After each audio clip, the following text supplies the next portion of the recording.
What do I have? What do I have? I can't hear you. What do I have? Well, you may know me as the guy that has Dog Power! Oh man, I feel good. Yeah. So, hello everybody. This is 22TigerDude here. And of course, I figured since I've hit a pretty special milestone, why not do some kind of hangout stream? I am gonna still do a live Q&A with my guests. I'm thinking maybe Sunday or Monday. I might actually do that. But I figured I'd do maybe like a hangout stream in the meantime, um, to just celebrate the milestone. So I wouldn't say particularly call this a Q&A. This could just be more of a hangout stream. Like, you guys could still ask me your questions, I would say my recommendation is probably ask me questions that I can answer, but none of my other guests could answer. So I would definitely say ask those questions, and then the questions you want to ask me and my guests, I would probably say save it up for the live Q&A, which will also celebrate my 5-year anniversary. So yeah, I figured today could be a nice way to just hang out with you guys, not only to just answer your questions, but let's just have a nice chat. And already I have a lot of people in the chat room right now. Hi, MC Deadpool. Hello, Adam Haskell's Blu-rays. Hello, Auburn Wanderer. Hello, Mr. Garrison's Film Reviews. Thank you, Mr. Garrison. Thank you, Samuel One World Reviews. And then Jordan I, Star Wars fan. A lot of people are already in the chat room. Wow. So yes, you guys, go ahead and ask me your questions. Is there anything you want to hear my opinion on? Since I know there's a lot. I know a lot of stuff has happened at Comic-Con. I don't know if you want me to give your take on Comic-Con. If there's any Nickelodeon, Cartoon Network, Disney Channel questions you maybe want to ask me, since those are the questions, I can mainly answer, because I know that my other guests, they're not like as big followers like I am. So if you even want to ask me those questions, go ahead. Like, ask me questions that you want to ask, or really just what you want to do for fun. We could even talk about what are some of your favorite moments. Like, you guys could tell me in the chat, like, just anything basically. All right, so the first question I got is from Auburn Wanderer. He says, so Tony, because I know this guy too well. This would be him. So, Tony, where'd you get the idea for the Guardians of the Galaxy intro? Okay, some of you that have followed Auburn Wonder at the time, he was known as the Kid of Awesome. So if you guys had followed his channel, the Kid of Awesome, he had an idea for Guardians of the Galaxy intro, and I basically took his intro, and at that time, I wasn't talking to him or anything. Like, we've watched each other's channels, but we haven't really like talked to each other at that time. So I had no idea, honestly, that I supposedly took his idea for the Guardians of the Galaxy intro. It was me, and there were a couple of puppets. My puppets are up there actually, but I'm way too lazy to grab those. So let's just say this is a puppet. All right, so we'll get this dinosaur, and we'll get Rex, all right? So I'm doing, Oga, Oga, Oga Chaka, Oga, Oga, Oga Chaka. And then I come out going, Oga, Oga, Oga Chaka. So it was apparently his idea, and I did it before him. So yeah, I am really sorry about that, Auburn Wanderer. But hey, great minds think alike, right? Your mind's great, my mind's great, So yeah, that answers your question, Auburn. There you go. Did not mean to take your intro. Even though I will say I don't regret doing it. All right, so Star Wars fan 03, who deserves Anna Kendrick? Jackson, Nate, or Kevin? Let's see. That's an interesting one. I mean, the three of them are all very wonderful gentlemen. They're all very nice. Kevin's in the chat room right now, but oh man, I don't want to say because I respect all three of these guys. But if I had to choose someone, like, okay, if the three of them were in the fight, okay, let's say there's a wrestling match with Jackson, Nate, and Kevin. Personally, for me, if the three of them were fighting, the person I could see win the match, to be honest, is Jackson. I honestly, if I were to really break it down, I think Jackson would win that fight and would take Anna Kendrick. So based off of that, I would say that Jackson, I guess, deserves Anna Kendrick the most. All three of them deserve it, but if I really put it down, Jackson, I'll say that. All right. How are you going to feel when Waverly Place turns 10 years old in October?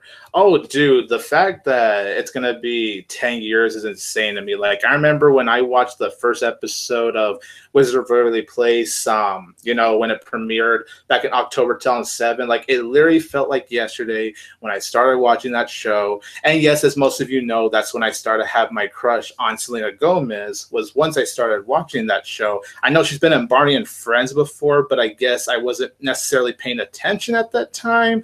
So yeah, but the fact that it's going to be 10 years is pretty insane. I can't believe it. Waverly Place was a huge part growing up. I can't say of my I would say teenagehood, yeah, because I was 13 years old when the show came out, and I just recently turned 23 right now. But time flies, man. It's crazy, but that's really cool that it's actually turning 10 years old. Wow. From Rachel Wagner, better summer 2016 or 2017 for movies? I know the summer season is still going, but to be honest, I think 2016. For the most part, this has not really been that good of a summer season for movies.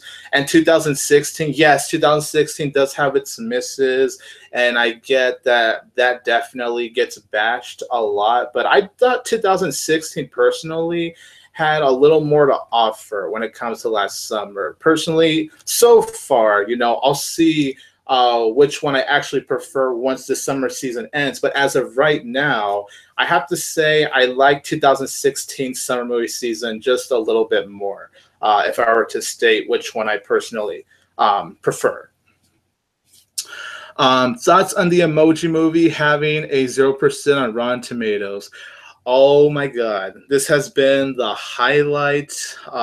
When I go on, all social medias, Twitter, Facebook, you name it, it's popping up everywhere. I honestly don't visit Rotten Tomatoes.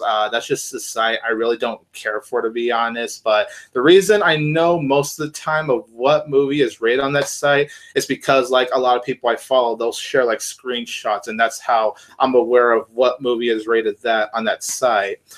But yeah, the Emoji Movie, like obviously I'm dreading it, but I always have this thing where I want to keep an open mind for every movie. I don't like going into movies with the it's gonna suck attitude, like I really don't wanna be too quick to judge, if that makes sense. But wow, the fact that it has so far 0%, I don't know if it's gonna be a little higher by tomorrow or the next couple of days, but 0% is pretty insane.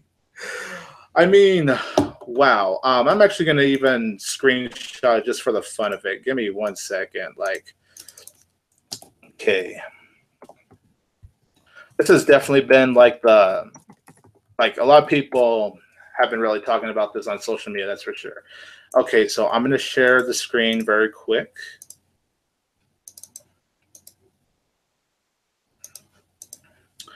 All right, so there's Atomic Blonde, which I actually just saw yesterday. I had an event screen for it. Oh, man. And then oh, my God. Oh, and then we have Nut Job 2. Oh man, I'm not looking forward to that either. But okay, so far as I'm sharing this, the reviews counted are 22, and they're all rotten. Wow. Like, okay, I can normally predict what critics will give movies, and I was predicting maybe at least 20%, maybe 30% with Emoji Movie, but 0%. Oh shoot. I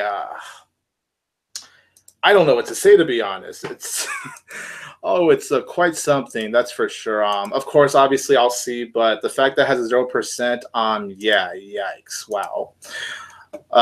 Definitely gained a lot of praise. It's definitely the most critically acclaimed movie of the summer, for sure, for sure. All right, let's see. Hold on, scrolled up too fast. Sorry about you guys. No, Kevin, I will not be careful. Jackson deserves Anna Kendrick, okay? He would beat your ass. You know it, Kevin. Come on now. You know it. All right. Albert says Kevin goes first. Oh, man. Okay, yeah, Star Wars fan. Yes, I actually have seen the trailer for The Disaster Artist. I have seen The Room. Yeah, it's a thing. It's a thing. I've seen the movie.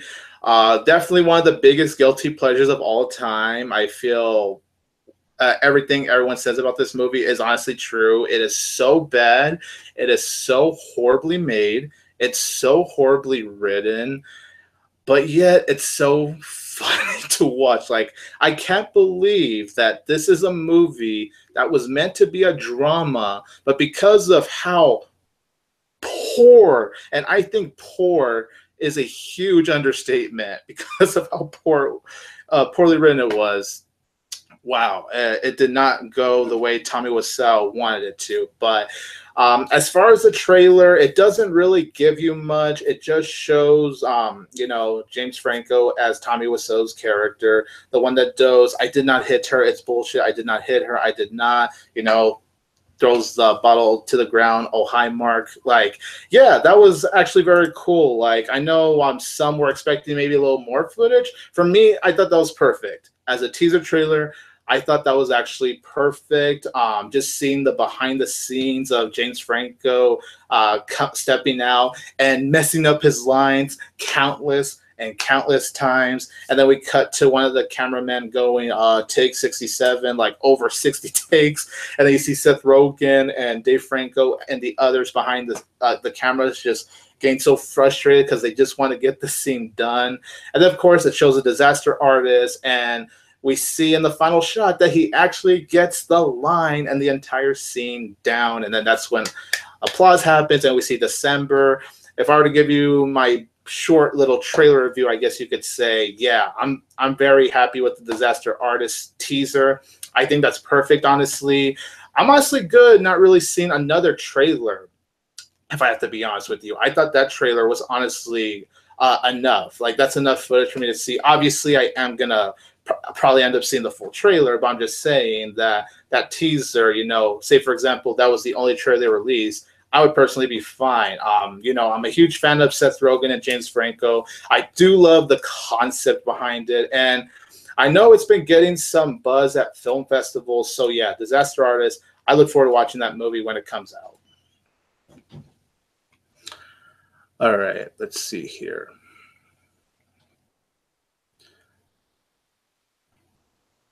Oh, I agree, Auburn. It's so nostalgic, man.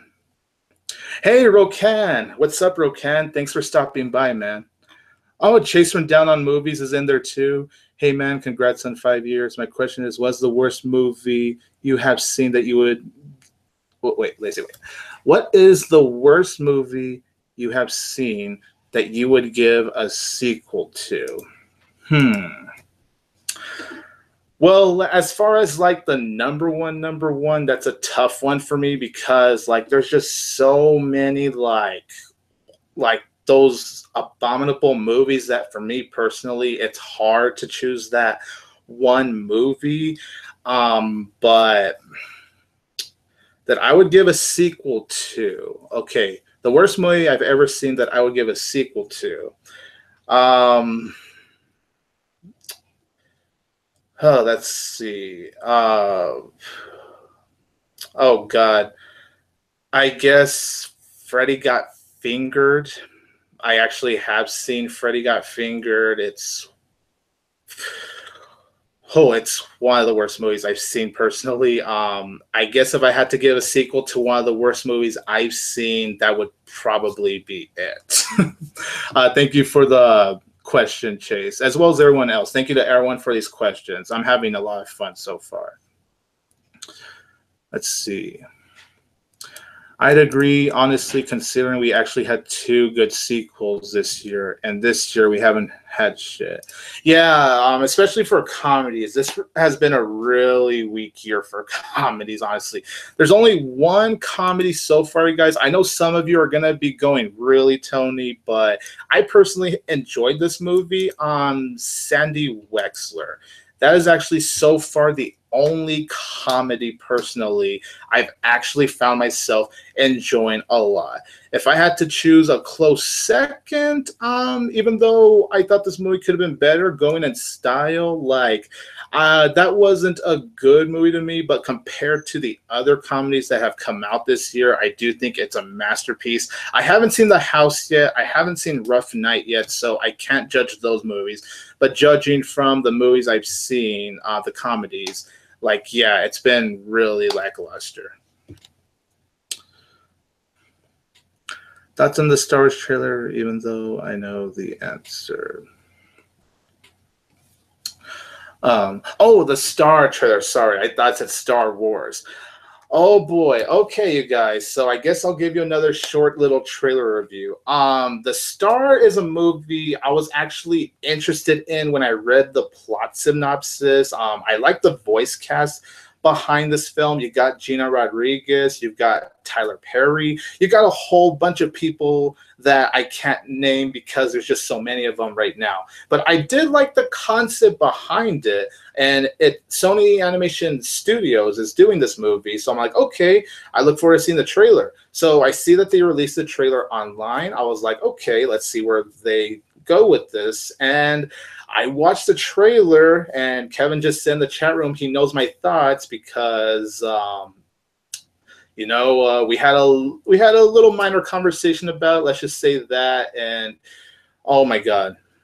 Now, of course, I am judging the trailer. I'm not saying the movie's going to be bad, but I thought the trailer was personally unwatchable. I mean, really, really unwatchable. It's probably one of the worst trailers I've seen this year, if I have to be honest. I mean, the animation. This is Sony Animation Studios, the same studios behind Hotel Transylvania 1 and 2, and then the third one coming out next year. The animation in those movies are so colorful. They're so vibrant. The movements on those characters, they're just really good. And Smurfs Lost Village, I actually have not seen that movie yet. I need to eventually get around to seeing that. But from the trailers I've seen of Smurfs Lost Village, the animation looks really good. So to see the animation and the Star look like something that's straight to DVD, how? Come on, we live in a day and age where animation has really advanced in technology. Now, okay, here's the thing. Maybe they're still working on the animation. If they're still fixing up the animation as of right now, then cool. Hopefully by the time the movie releases, the animation does improve. But as of what I see in the trailer, it looks really bad, really choppy. The details on the characters is really off. And the humor that was put into this trailer was not funny to me at all. I did not get a single laugh, smile, smirk. I can't even say smirk. It was a really poorly done trailer. I really hope this movie isn't bad because it does deal with a nativity story. It's supposed to be like a retelling of a nativity story that deals with the donkey.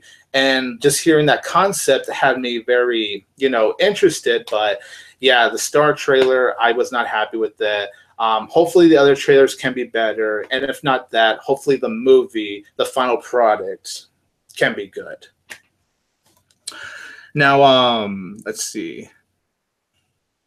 Oh yeah, MC Deadpool. I did see John Campia's review on the Emoji Movie. Yeah, he definitely loved it.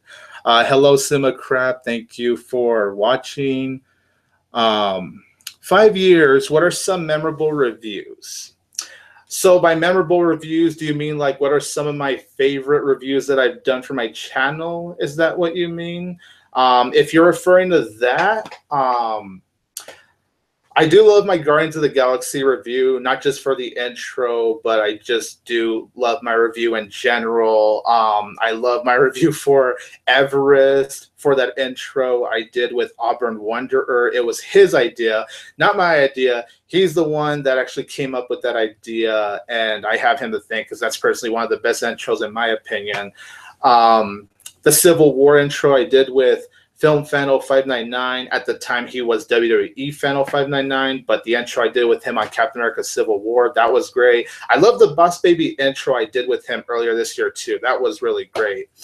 The Sing, I personally love my Sing review, not just for the intro, but I do personally love my review in general. The lighting is off. I feel like I could have done better lighting wise with that review, but as far as how much details I went to that review, I'm personally very happy with. And some of the reviews in 2014, even though at that time I didn't have an HD camera, I'm actually even very happy with the way some of my reviews have turned out. Like, I'm very happy with my X-Men Days of Future Past review. It doesn't have the HD camera I have now, but I'm actually very happy with the way that turned out. I do sometimes rewatch some of my older reviews. I'd say 2014, 2012, no, not going to that dark side. 2013, nope. Maybe there's a couple I can tolerate from 2013, but besides that, a big fat no. And 2014 is like a hit and miss. Some reviews I'm happy with from that year, and there's some reviews where I'm like, yeah, no. But definitely I've become happier with the way my reviews have turned out. But if I were to name some of my most memorable reviews, those are definitely some very good examples right there for sure. Have you seen the 2003 Canna Hat? Oh boy, yes, I have. It's been a while, but man, I remember I was utterly disgusted watching the Cat Hat as a kid, guys. There was a time, guys, where me growing up, I rarely hated movies. I'm being serious with you guys. When I was young, I rarely hated movies. One of the few movies I hated growing up were The Cat in the Hat, Son of the Mask. Oh dear God, that's gonna forever haunt my childhood. Master of Disguise, I actually remember hating as a kid. I remember actually going, "What the hell?" watching that movie. But besides that, I actually really loved a lot of movies growing up. But the kind of hat, I just remember being pure trash. I actually remember that Universal product placement, the Universal Studios product placement. Mike Myers as a kind of hat. Oh my God.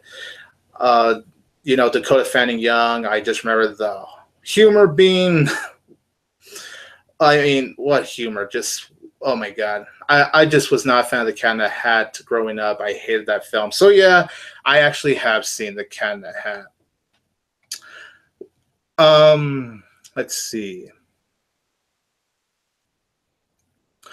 What do you think of Hollywood and the whole strong female thing? This is from Cinema Crap, by the way. I actually think it's very cool, honestly, that we're starting to get some more female-led movies. If that's the kind of answer you're expecting from me, I actually do think it's great that we're starting to get more because I do support when a woman can just be a badass and fight and be independent. I'm always all up for that, honestly. So honestly, I don't have a problem with there being more female led. That's really all I could really say regarding that, to be honest. All right, let's see. Just want to make sure I don't miss any of your guys' questions. Hey, Elkinson Super, how are you doing? You still have the questions? Yeah, yeah, yeah. I have your questions in the video. I'll definitely get to that in a little bit. Ever seen? Yeah, I seen Catwoman. Yeah, that was also great. Not. Oh my god. Looking back, I have seen some really bad movies. I don't remember hating Catwoman when I was little, though. I don't remember, but oh man, the greatest screenplay of all time, easily. Oh my god.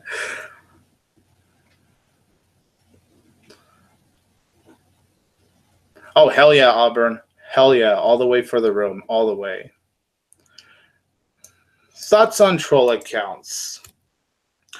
I mean, troll accounts is it's just something, you know, if you're gonna do it in a funny way, like if you're gonna do it for comedic purposes, I see no problem in troll accounts. But if it's gonna be used to harass someone, then that's where I really can't stand troll accounts, to be honest. Like I said, if you're using like a troll account, for example, to be funny, and you're doing it in some kind of clever way or silly way, then yeah, I have no problem with that. But if you're going to use it to harass someone or blackmail someone, then I don't think it's right personally.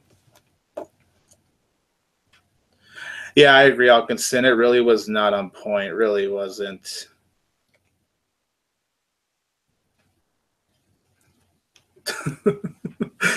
Oh,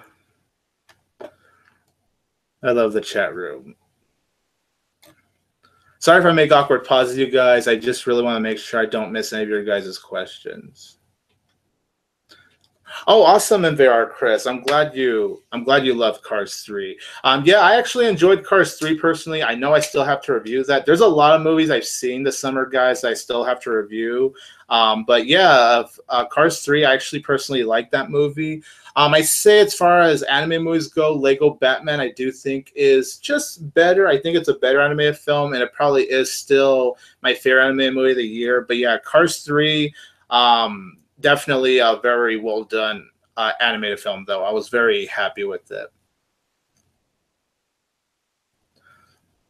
Oh, nice, Roken. I'm glad you really enjoyed Sandy Wexler. And I could actually see why personally. I just feel like Sandy Wexler, like as much as I do enjoy Adam Sandler's stuff, like for the most part, like I'm not gonna lie, I enjoy the Grown Ups movies. Sandy Wexler. Even though I do like Adam Sandler, some of his stuff, like I can like some of his newer stuff, but his other newer stuff I won't be a fan of, like Jack and Jill, and That's My Boy. No, no. And then just go with it. I thought that was just like okay. Obviously, I like both Hotel Transylvania movies, so yeah, I like Adam Sandler, but yeah, not everything he does is particularly funny or good. Oh, his first two Netflix movies, The Do-Over and Ridiculous Six, hated them with a burning passion, and I actually saw both of those movies literally the week of the premiere of Sandy Wexler because I had never seen both those movies when they premiere on Netflix. So yeah, I saw those movies before Sandy Wexler premiere on Netflix. That was a fun experience. That was very fun. Yeah, I agree, Kevin. Yes, Sandy Wexler did have its over-the-top moments, but I actually thought some of the humor added to the film, it was actually quite clever, to be honest. Oh, for sure, Auburn, for sure.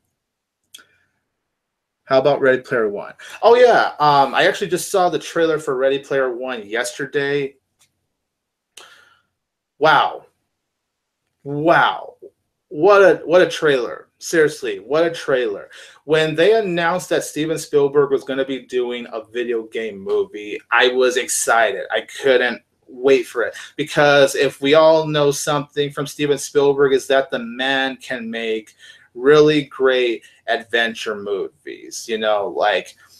Movies like Indiana Jones or Jurassic Park, E.T., which you could say is a drama adventure movie. And there's so many other things too, that's not the only thing, but the guy really knows how to craft adventure movies or action movies. Like he just knows the masterful filmmaking behind that. So the fact that he's tackling a video game movie has me excited. I know it's based off of a book, and I'm not much of a reader, so I obviously have never read the book, but this trailer blew me away, honestly. Like, visually, wow, it is visually impressive. It's just so stunning. It's so gorgeous to look at. It is pure eye candy, honestly. Um, like, wow. Uh, just when you see like the creatures, and then like the vehicles, all that stuff, it's really amazing, honestly. Just the attention to details on the overall world building for what I see in this trailer is truly remarkable. And you know for what you see in the trailer, like those scenes when you see that race, like that big race you see in the trailer, man, does the direction of that one just look so good. And the concept just looks so creative. It's so original. I know it's based off a book, but just the concept in itself feels so original. And honestly, I can't wait for it. Ty Sheridan looks like he'll do really good in the film.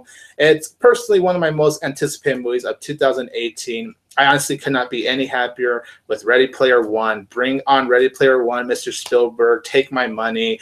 The movie just looks so well written, looks so well directed. Visually, it looks amazing. Just wow. So yeah, Ready Player One. I'm ready. I love that trailer. All right. Favorite animated movie this decade?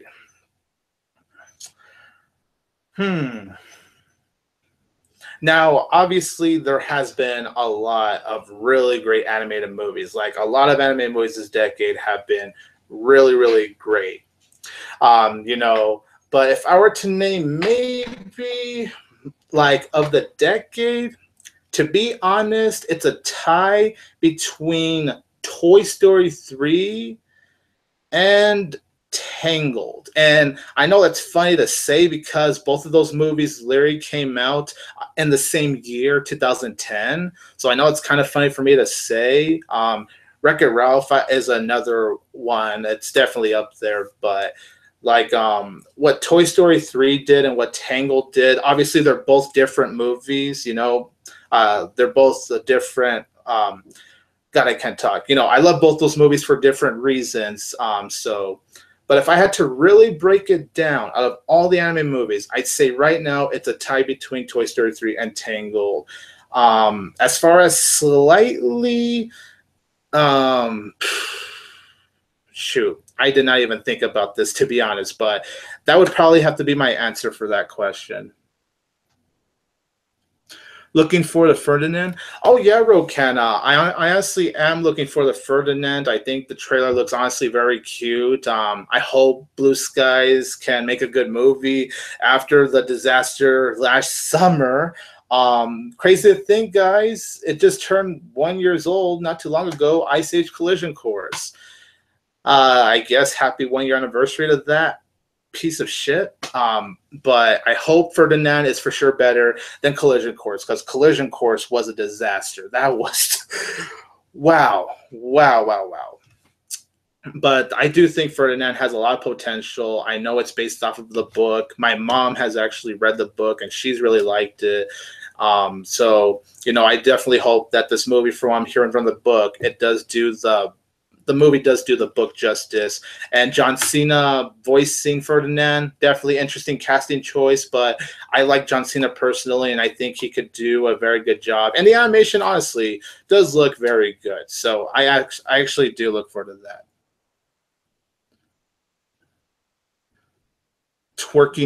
Oh God, Rachel, the twerking doves in the Star trailer. Oh, don't even remind me. Oh, that was bad. Smurfs 3 just looks bland and forgettable. Yeah, that's the word for it, honestly. Alcatraz, like, I haven't seen the movie, but just judging by the trailers, it just does not look that good. And honestly, not for nothing, but the trailers actually really annoy me. I hear the movie itself isn't really annoying, and I definitely hope that's the case whenever I watch it. But man, I got pretty annoyed in some moments during the trailers. Oh, and that's good, Rachel. I'm glad you like Smurfs: The Lost Village. I know. There's others out there that actually enjoyed the movie too. Let's see. I feel it's going downhill. They had some great yeah, now we're getting. Oh yeah, that's right. They did do Cloud with a Chance of Meatballs. I'm a fan of the first, not the second. No, but yeah, Sony really needs to step up their A game. Honestly, like what are the executives just thinking? To be honest, like you just sometimes think back at that studio and you wonder like what's going on in their heads. I really hope Sony could just think of some more better ideas. I know originally they canceled the Popeye movie for this movie, which I was very frustrated about. But then I heard recently that movie is still happening, so hopefully that could put them back on the map.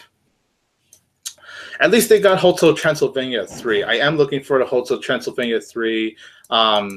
I do hope that's good. Source of Wave Mania happened first. Oh my god. Auburn and Adam, if you're still in the chat, you could attest to that to Elkinston Super. They've seen the movie Elkinston. I have not seen the movie, however. Oh, Rachel Wagner. I remember when she talked to me about that movie. I know she was in love with that movie as well. Don't know if I'm ever going to be seeing Surfs Up Two Wave Mania, to be honest, but yeah. Okay. Really want to try to get everyone's questions. Oh, hey, J53518 is in the chat room. Same with Sir Ty Jensen. Thank you, guys. Welcome. Have you seen Fist Fight, A.K. Jackson's, Gary's, and Romy's favorite movie of all time? Yeah, I have seen Fist Fight. I did do a review for it. I actually didn't hate the movie. It's not a good movie, but I'm not going to deny I did get some laugh out loud moments from it, but it's totally understandable why people would hate it. Like it's one of those movies where I didn't hate it, but if someone were to tell me, God, Fist Fight sucked, it's understandable, honestly. Love that intro, so much fun. Oh, I agree, Auburn. Oh, nice, MC Deadpool. I'm glad you love the Civil War intro. Speaking of Double Nine, are he and Nate twins? I think they are personally. I know Nate and Film Fan. They don't think so, but I don't know. I feel like somehow they're long lost brothers, and they just don't know it yet. And no, Caden, the Cat in the Hat is not a masterpiece. I'm sorry, I don't think it's a masterpiece. Well, he doesn't think it's a masterpiece either, but I just know he and Adam, they have a big guilty pleasure for that movie. Hey, Airshots22, thank you for joining. Oh, it's cool, Alkinson. I'm glad you didn't hate the Cat in the Hat. And trust me, there's plenty of movies where people hate it, but then I'm all like, I didn't hate it. Okay, I'll give you a perfect example, actually. Transformers The Last Night. I actually don't hate that movie. I hated Age of Extinction. Oh, my God. But with all the reviews this movie got The Last Night, I'm all like, oh man, the reviews are like really low. Obviously, I still went in like with my own opinion because I form my own opinion before I say if I agree with the reviews or not. But I watched that movie and surprisingly, I didn't hate The Last Night. I actually did find some things to admire, but it's not good either. So I can understand why people hate that film. I just didn't personally hate it. I think there are worse movies this year than Last Night, in my humble opinion, of course. But trust me, it's understandable why it's getting the reviews it's getting. It really is. Canada has my all-time favorite pleasure. Awesome Star Wars. I'm glad it's a guilty pleasure. I know a good amount of people actually do have guilty fun with Canada. Have you ever seen the last Airbender movie? Yeah, I have seen that movie. Oh, man.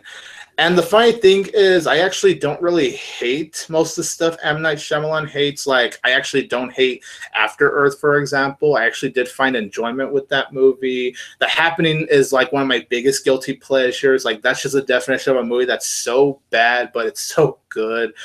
Can't really comment on Lady in the Water and The Village, however, because it's been years since I've seen those movies. But like for the most part, I don't really hate the M. Night Shyamalan movies that others hate. But Yeah, Last Airbender, however, I think it is his worst. As far as the movies I've seen from him, it's definitely his worst. That movie is just bad. Really, really bad.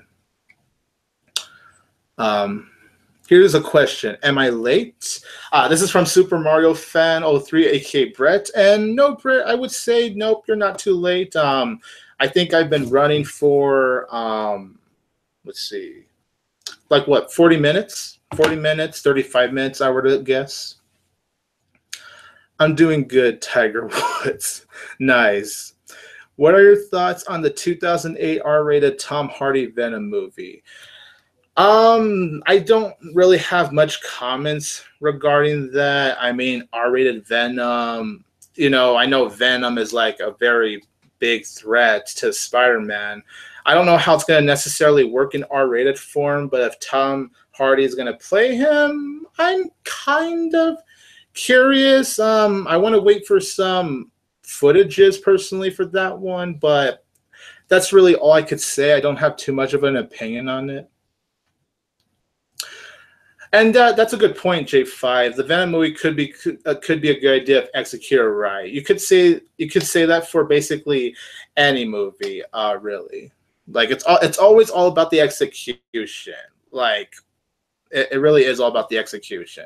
I didn't think a movie about a corpse that can fart would be a good idea, I would say, or even executed well, but surprisingly, look what happened there. Honestly, after seeing Swiss Army Man, it just showed that anything is possible.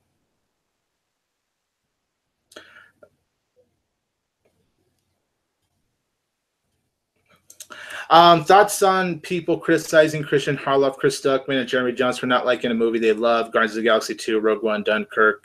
I think people just need to kind of like calm down. Like, we have to remember, like, yes, we love movies, we love the experience of seeing a movie, but we have to remember that at the end of the day, it really is just a movie. Like, yes, the experience of it is amazing. And of course, I love movies. I have my entire life, but I always have to have that mindset that at the end of the day, it's just the movie. If the person likes that movie you don't like, just respect their opinion, and then, hear their reasons for why they might like a movie. Like, I think the fan base just needs to calm down from that. I think it's pretty ridiculous. I read that comment section sometimes on their videos, and I'm just going, like, I just have a big sigh. I'm not really pissed off about it. I'm not really like, angry. It's just a big, like a big sigh every time I read those comments. Hi, Tiger Dude. You did several Q&A streams. Well, to be honest, Sir Ty Jensen, this is technically the first one I did in a year. The last Q&A, believe it or not, I've done was for my 2,000 subscriber live Q&A. So it's been a year, honestly. Hello, everybody. How's it going? I'm doing good, J5. Thank you very much, my friend. The two movies you watched, which is your favorite, War for the Planet of Apes or Dunkirk? Plus, I haven't seen Dunkirk yet. Oh, okay. Well, Dunkirk, I just saw on Monday in IMAX. Normally, I don't really pay to see a movie in IMAX. When I do see a movie in IMAX, it's normally when I have an event screening. But I actually did go see the movie in IMAX, and it was a wonderful experience. But as far as which movie I prefer, I'd say War for the Planet of the Apes. I loved War for the Planet of the Apes. But of course, these are both different movies. But of course, if I'm going by preferences, I do just prefer War for the Planet of the Apes. But there is a ton to admire in Dunkirk, though. Like, while I will say, and of course, I will get into details of my review whenever I get a chance to shoot it, Dunkirk isn't one of my favorite Christopher Nolan movies, but it is a movie I admire a lot because of the kind of structure that Christopher Nolan used at Dunkirk. So while it's not a movie I could say I necessarily loved, it is a movie I really enjoyed watching. I was still riveted by the experience, by the storytelling, the performances, the filmmaking. Dunkirk is a very well-made movie. Yeah. So Dunkirk I really enjoyed, and War for Planet of the Apes I loved. Happy 5th anniversary. Thank you, Tevya. Were Tiger Dude's 121 taken? Were Tiger Dudes 1 through 21 taken? Oh, I get it now. I get it. Honestly, Brett, I don't know. I do know this. I actually remember this. When I created the account, I do think that 3 was taken. I think that 20 was taken. And I do remember 18 being taken. But personally, the reason I just went with 22 is because 22 is actually my favorite number. And I figured it makes sense to use my favorite number, my username. So it was actually always my intention to use 22, but who knows? Maybe somewhere in a galaxy or in an internet far, far away, there is a 1 Tiger Dude or 8 Tiger Dude. I'm sure there has to be out there. And if you find them, Brett, tell them I said hi. Most of the questions will be related to television. Okay, that's cool, Cartoon Jazz. It's probably good if you take advantage of the TV stuff like with Nickelodeon or anything like that, since I know my guests aren't able to answer those questions normally. So I'd say if you really want me to take my time to answer those questions, this is definitely the stream to do that. And yes, I still have to do the top 10 for 2015 and 2016. Like, oh man, there's a lot. Happy 5-year anniversary. Thank you very much. Favorite movie snack? Okay, that's a good question. I really like that question. I actually love fruit snacks. I think some of you know that about me, but I am a huge sucker for fruit snacks. Almost every time I go to the movies, I need to have a fruit snack. And if I don't have a fruit snack, I need to have a gummy snack. Fruit snacks or gummy snacks are my go-to snacks, especially when I go to the movies. Especially Lifesaver gummies. Like, hands down, those are my favorite gummy snacks. Like, I'm a huge sucker for those. Because Hero Gone. The Chris is because he spent majority of time about stuff, but still give it a B. Oh, yeah. The whole thing with Chris Stuckman and Rogue One. Like, yeah, I did find that to be weird that he gave it a B, but it came off with him that he didn't really like the movie. Like, it sounded like, from the way he was talking, it really sounded like he didn't really care for the movie. So when he gave that B, I'll be honest, that did actually surprise me. Emoji Movie, I just talked about that a little while ago, Tevya. Very interesting thing. Are you excited for a Loud House movie and third Spongebob movie? Loud House movie, I'm actually very interested. Like, when Loud House premiered, I've been hearing a lot about the show, but I would watch it in various snippets. And when I say snippets, I mean like maybe 3 episodes, and then I would go off somewhere. But I would say these past few months, like I would say these last 4 months, I've actually been watching full episodes of The Loud House, like from beginning to end. And honestly, I'm very impressed with the show. I could see why The Loud House is becoming a Nickelodeon hit. Like, I believe it's even surpassing SpongeBob in viewership, if I'm not mistaken. Like, wow. And I can actually see why, because The Loud House is such a well-made show. If you guys, if you're one of those people that thinks we don't really get good cartoons anymore, I'd say give The Loud House a watch. You might actually be surprised, to be honest. Like, I know cartoons aren't as good as they used to be, but, you know, if you really dig deep, there really are some good ones out there, like The Loud House, Harvey Beaks. I love Harvey Beaks. I know that moved to Nicktoons, and that unfortunately means it's going to end soon, but I loved Harvey Beaks. Regular show just ended, but I love regular shows. So there are some good ones out there, and The Loud House is definitely one of them. So the movie I'm actually very interested in, and it's a no-brainer. You know, you're talking to a guy that loves SpongeBob. Of course, I'm excited for a third SpongeBob movie, like, hands down. I couldn't even finish. That's like, oh, Alkinson. I honestly wanted to turn off That's My Boy, but I had to pull it through. But I don't blame you for never finishing it, man. Oh, man. Those are, I think the movie was 2 hours, right? It wasn't even an hour and a half. It was 2 hours long, right? Wasn't it 2 hours? If it was, dear Jesus, those are 2 hours of my life I'm never, ever getting back. That movie isn't bad. That's not a bad movie. It's an abomination. It is the pure definition of an abomination. That's one of the worst movies I've ever seen. I do think it's Adam Sandler's worst movie. Jack and Jill, I would say, definitely being his second worst. Like, Jack and Jill is, wow. And then as for, let's see here. Let's see. I think I missed something. Hold on. Couldn't even finish. I know your favorite review of the year is Gary's review of Despicable Me 3. Oh my God, MC Deadpool. Gary's review of Despicable Me 3, that was hilarious. That was pure gold, man. Like, yeah, Gary did a really great job with that movie. Not the movie, the review. Chips was awful. Yeah, Tev, yeah, I agree. That's one of the worst movies I've seen this year. I really, really hated Chips. Okja, Cinema Crap, I actually have seen Okja. I had the privilege of seeing Okja with Kevin Falk, Adam Haskell, film fan, and Auburn Wanderer. And I love the movie. I do want to rewatch it, however, before I do a video review on it. But I could definitely tell you this. It is one of my favorite movies of the year. I do love the movie. I did love the bond with Mija or Mija and Okja. I really love their bond. Jake Gyllenhaal stole the show. Cinematography-wise, it's some of the best cinematography I've seen this year. And just the filmmaking in Okja was just incredible. I adored the film, but definitely do want to rewatch it. And I'm glad it's a Netflix movie, so that way I can actually have the privilege of giving it a rewatch before I give like my full video review. What do you think of Cartoon Network airing a week-long marathon of Teen Titans Go next week? Literally nothing but Teen Titans Go and OK Co, a new show.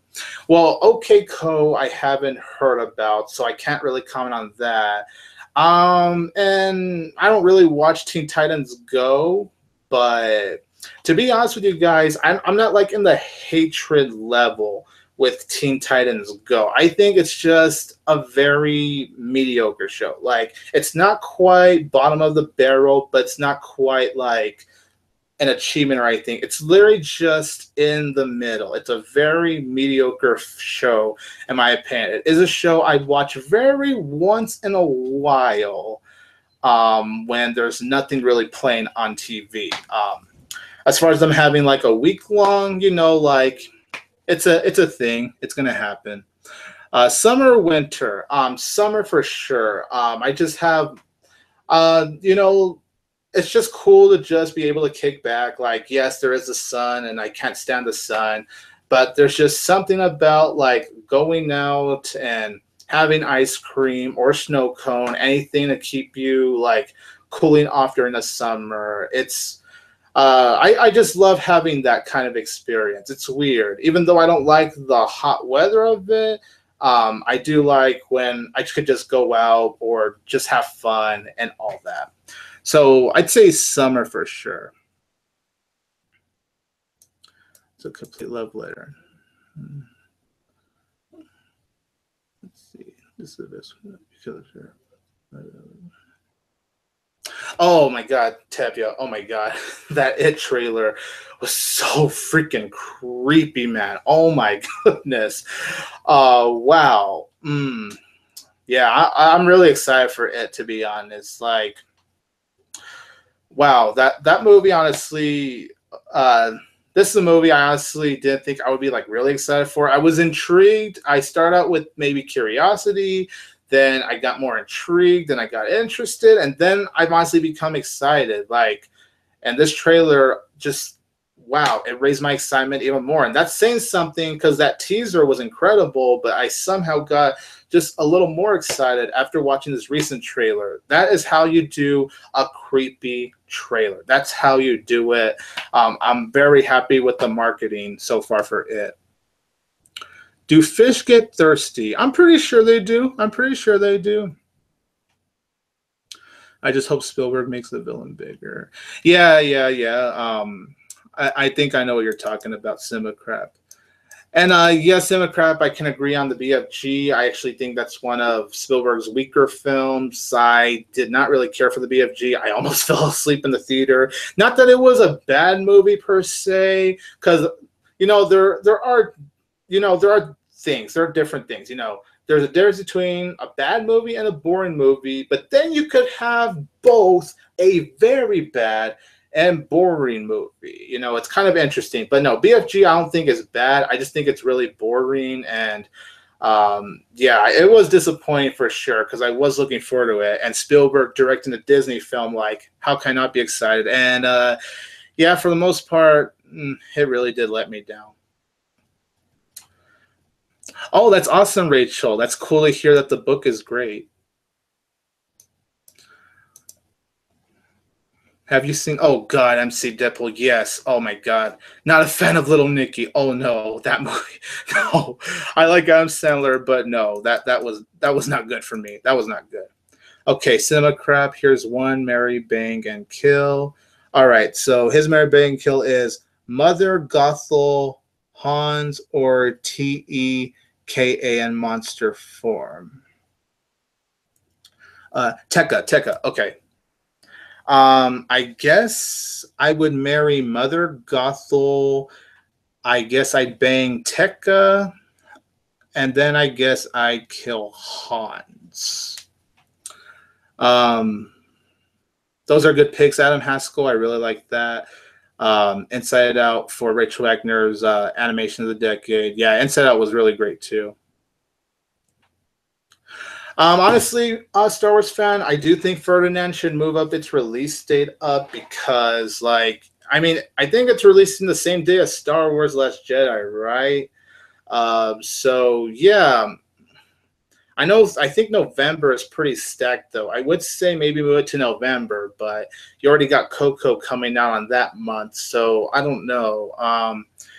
And then I don't know if January would be the best choice either. Like, it's kind of hard, honestly, but maybe the week before Star Wars, like, it would only seem more of a smart move on the studio's part if maybe it came out the week before Star Wars. Do you like milkshakes? Oh, I know why you asked that question, Star Wars fan, because of Super Mario fan. Oh, I know how much he loves milkshakes. Yeah, but for me, yeah, milkshakes are dope, man. I like milkshakes. Milkshakes are very good. I just had one from McDonald's, I think, like just last week.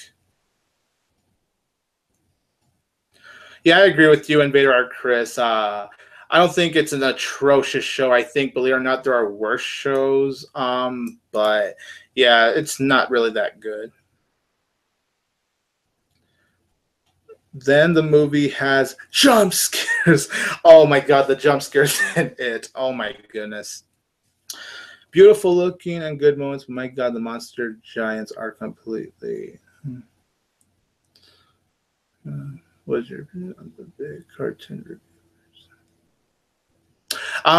Believe it or not, Link 49.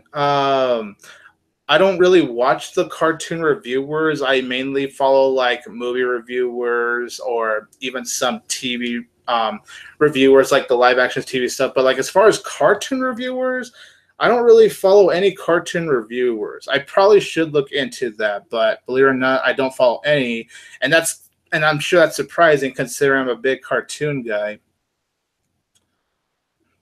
Oh, good question, Kevin Falk. Thoughts on Travis Knight directing the next Transformers movie? For those that don't know who Travis Knight is, he is the guy that directed Kubo and the Two Strings, my favorite animated movie of last year, one of the best movies I've seen of last year in general. And if you guys don't know about this, he is actually going to be directing the Bumblebee movie, which is coming out next summer. That's going to star Haley Steinfeld. And I'm actually quite interested to see, like, it is going to be a breather to see a Transformers movie that isn't directed by Michael Bay. And hopefully for Transformers 6, we can get it. Because, like, even though I didn't hate The Last Night, it would be nice to see another director just take on this franchise and go in, hopefully, a more fresh direction with the franchise. But yeah, Bumblebee, I actually am pretty interested in. Can't say I'm quite excited. I want to see some footages first, but hearing that Travis Knight is directing it because of how much I love Kubo and the Two Strings, and of course Haley Steinfeld because I'm a big Haley Steinfeld fan, I would say definitely for now I'm quite interested. I'm quite intrigued by it. Let's see, thoughts on the Jumanji trailer. Oh my god. Okay. So the Jumanji trailer. This is gonna be an interesting one. Um, I know there's a lot. There's just something about Sony trailers that gets so much controversy. There's just something about it. But I can't deny that I actually think the trailer was a lot of fun. I actually think this movie could be could be a blast, a huge blast.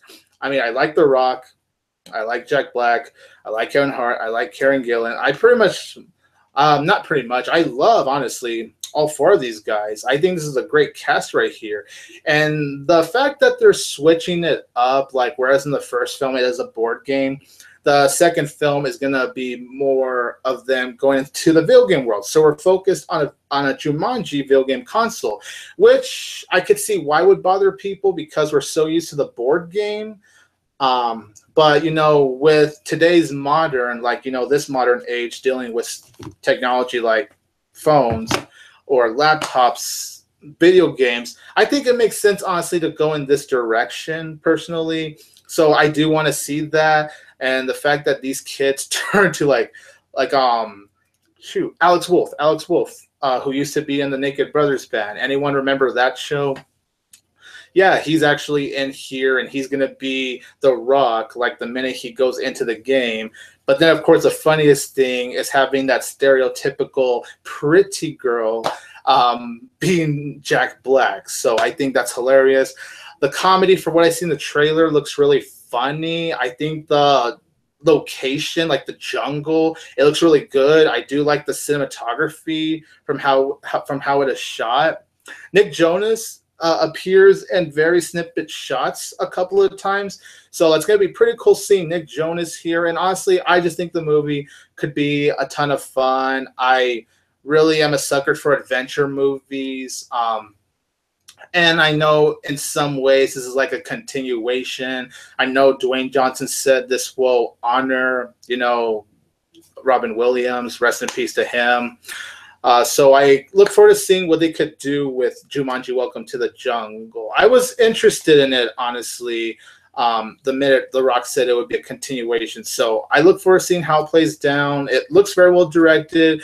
It just looks like the definition of a movie that could be very fun. It doesn't look like one of those movies that will be life-changing, but it doesn't look like one of those movies that's going to make you, God,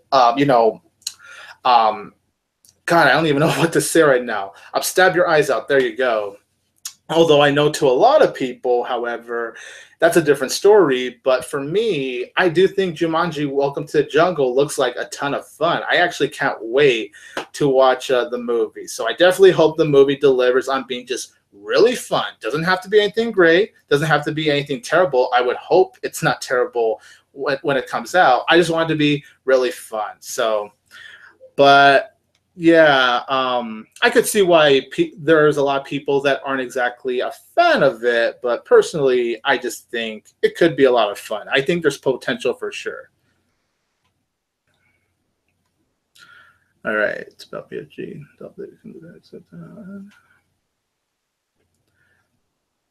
Oh man, shoot! I just missed the question. Okay, do you listen to the song "Stupefied" by Disturbed? MC Deadpool, I don't listen to Disturbed that much. By that much, I mean like very rarely do I listen to them. I've listened to a few of their songs, but for the most part, I'm just not like a big follower on Disturbed. Like, not because I don't like them or anything, just I haven't really gotten to listen to more of their music. But I probably should listen to Stupefy. I'll probably do that later tonight, actually. Who is your favorite Spider-Man? Well, Toby. But I want to start off with Tom Holland, actually. Tom Holland in Civil War and Spider-Man: Homecoming, which I do think is great. I love Spider-Man: Homecoming. He was really great as Peter Parker and Spider-Man. And then Andrew Garfield, you know, I actually do think he was really great as Spider-Man.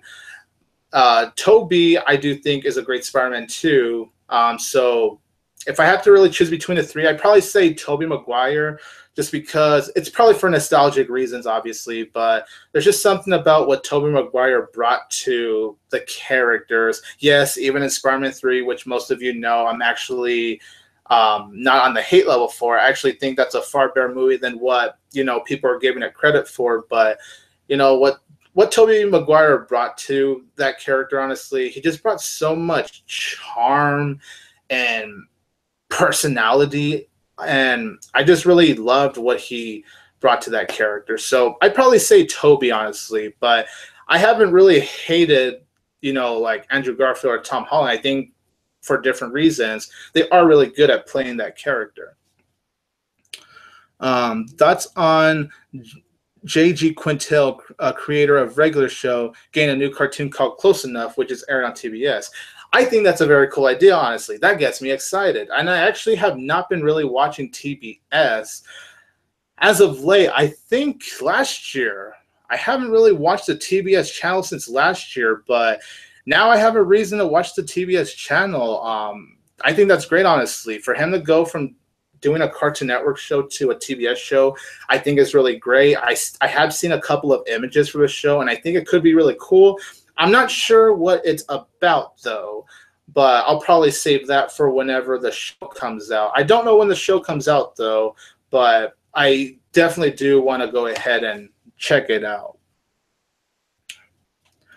Would it be funny for the next Spider-Man movie for the Sandman they cast Adam Sandler? Oh my God. I know a lot of people, excuse me. I know a lot of people would be in love with the idea of Adam Sandler playing the Sandman. Yeah, but personally, look, in all seriousness, though, I don't really see him playing Sandman, but I know you're just joking there, MC Deadpool, but I think it would be very funny, though. I probably would get a big laugh if that was actually a thing. I know the world probably wouldn't, but I'd probably get a big laugh out of that. Short in front of it. What do you think of that? Oh, I didn't know that, Invader Art Chris. They're going to show a Ren and Stimpy short before the Spongebob movie? I didn't even know that. Yeah, that's interesting. I'm wondering how far they're going to go, because I know Ren and Stimpy was quite a disturbing cartoon. Like, it had its images, so I wonder if they're going to tone down the short, or if it's going to be like, yeah, what the show is. But that's interesting. I didn't even know that, but to see Ren and Stimpy before the third SpongeBob movie, yeah, I'm down. I'm curious to see where they'll go with that. Yes, Cinema Crap. Yes, R.I.P., R.I.P. I feel like the kids from Jumanji would have made better Ghostbusters. For me, I don't know. I don't really see them as Ghostbusters, if I have to be honest with you. But I could definitely see your point there. Let's see. And I could see why you feel that way, Tevya. Tyler Perry as a Sandman. Oh my God, Kevin. Hold on, you guys. Let me just take a sip of my delicious tea. In a little bit, I know one of you already said it, but after I'm done answering the questions, I actually want to hear from you guys regarding my channel. What are some of your favorite moments from my channel? Like, I actually do want to hear that. Let me go ahead and finish reading off the questions first, because I don't want to miss anyone. But yeah, for sure, I do want to actually have a nice discussion with you guys. I actually want to see what you guys have to say.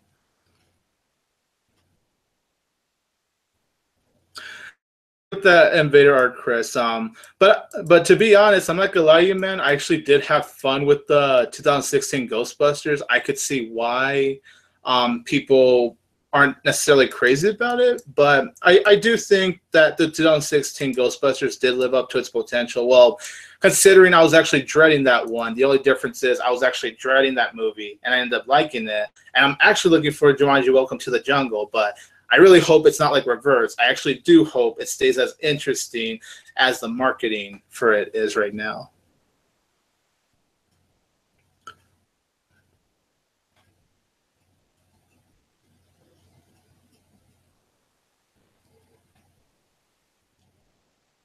Oh man, yeah, Cinema Crap.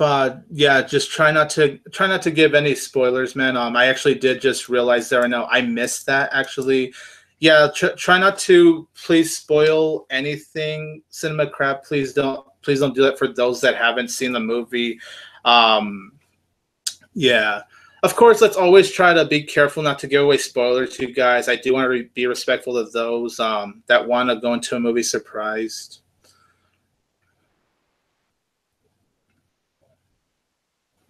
Let's see. I do notice you, the young chip. Thank you for being in the chat room. I do notice you.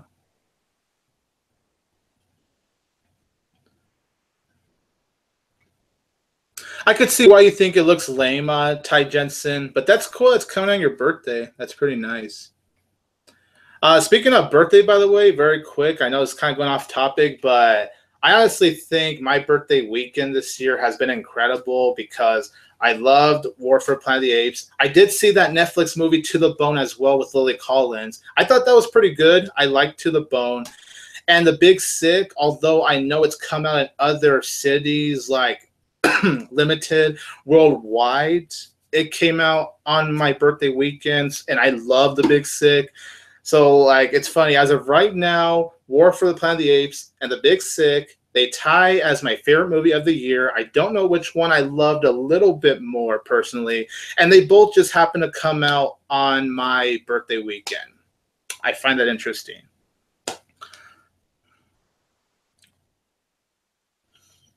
Okay, shoot. I'm sorry if it takes me a while to get to these questions, guys. It's because like the live chat scrolls up so fast that it's hard to keep up with like all of them. I just want to make sure I'm not missing anything. Okay. All right. Toby is the best from Adam Haskell. Tom is great too. I agree with you, Adam Haskell. You know what? For the fun of it, I'll go ahead and share the screen on the Q&A very quick. Not the Q&A, sorry, the live chat. Yeah, see, I'll give you guys some screen time just for a little bit.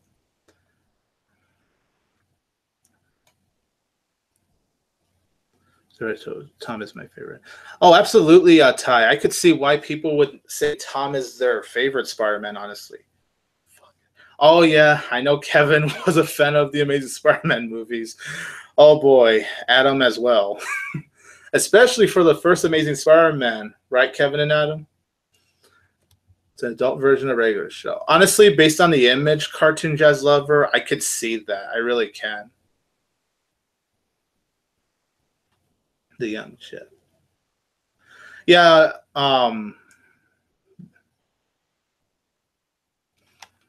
okay, well, yeah, young chip, try not to disturb the other viewers, please. I don't want any trouble to happen in the live chat. I want everyone to just have fun. I don't want there to be any arguments or fights. So, yes, you guys, please avoid any spoilers or typing in things that can disturb the others. I do want everyone to personally have fun. Here's a great experiment. So much. It's funny when I look at the comics, MC Deadpool. Like, I'm not a big comic book reader, but when I judge like the images, he does look like Peter Parker. Like, wow, he looks like Peter Parker. But yeah, because Andrew Garfield, I believe, is in his 30s now. Yeah, I could see why, because I know lots of people have issues with him. Even Toby, you know, them playing high schoolers when they don't really look like they're high schoolers. So I could see that. Yeah, I'll get to your questions right now, actually, Alkinson. Let me actually get through all these questions.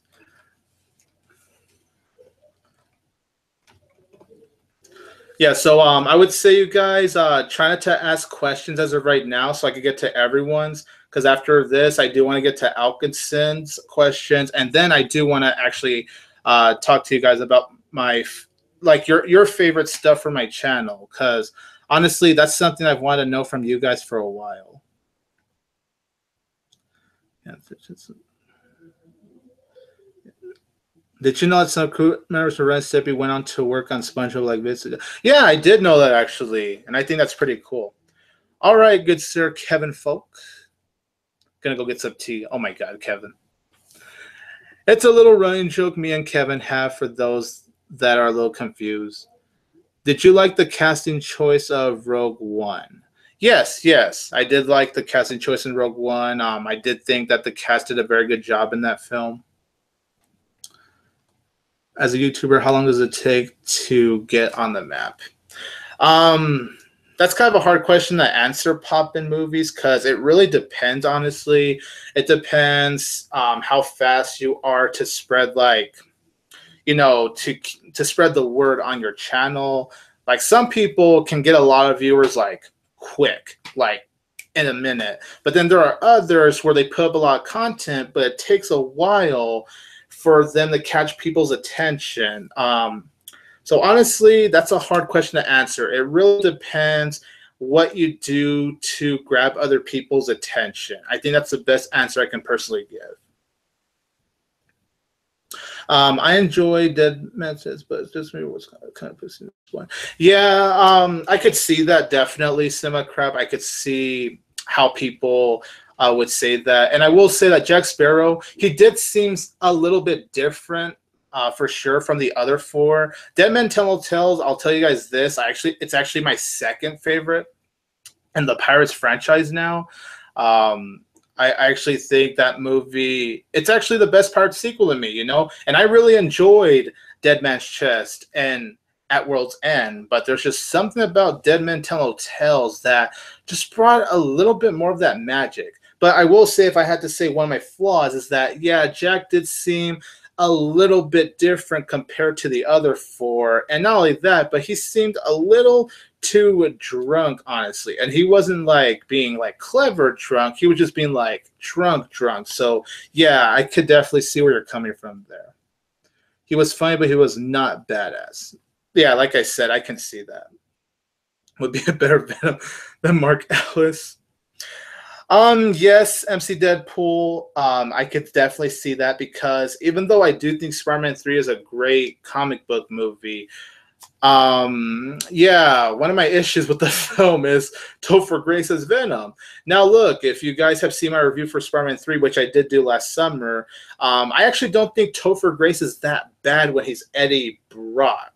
I really don't think he's that bad, personally. I think he's just being, normal Topher Grace. It's just once the dude becomes Venom, dear Jesus, his acting is so bad.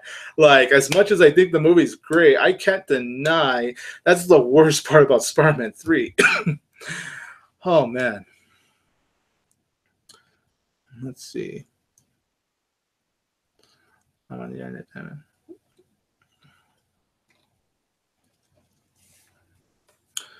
Let's see. Would you review TV shows? I haven't seen. Well, actually, I have seen some episodes of Brooklyn Nine-Nine, and it's a very funny show. I haven't been keeping track of it as of late, though, so I don't know if I would be able to review that. Yeah, it's all over the buzz. Have you seen the sneak peeks? Yeah, I have Invader Art, Chris. I'll go ahead and show my face now, ladies and gentlemen. But yeah, actually, I have seen those footages in Invader Art, Chris. The one I am a little more excited for is personally the Hey Arnold one, because Hey Arnold, like, I don't do top lists or anything, but if I were to tell you guys my top 2 favorite Nickelodeon cartoons, SpongeBob is number 1 and Hey Arnold is number 2. I love Hey Arnold that much. So Hey Arnold was the more anticipated one for me, especially since I didn't really grow up with Rocko's Modern Life. It wasn't until I was like in my late teens, to be honest, when I got around to watching the show. I do really like Rocko's Modern Life. As far as the sneak peek for that one, yeah, I'm impressed. I'm very impressed. I can't wait to see where they will go with the movie. I love what they've shown with the sneak peek. The animation is beautiful. The animation looks like, the modern animation we would get if, say, for example, Rocko's Modern Life was still running like SpongeBob is. It looks like the animation we would get today, and I love how it looks. It definitely looks more colorful. The characters sound like themselves. And honestly, personally, I just can't wait for that. But as far as the Hey Arnold one, however,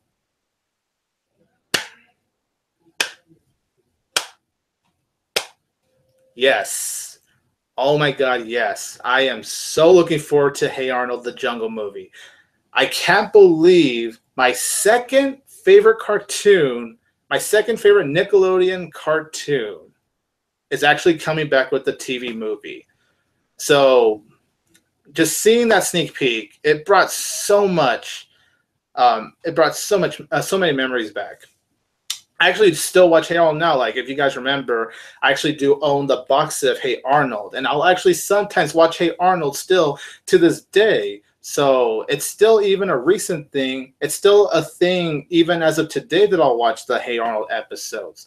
The characters still sound the same. Like, I can't believe after all these years, the voice cast still sound like themselves. Like, I'm sure they had to get different voice actors to voice the kids. I'm pretty sure of that.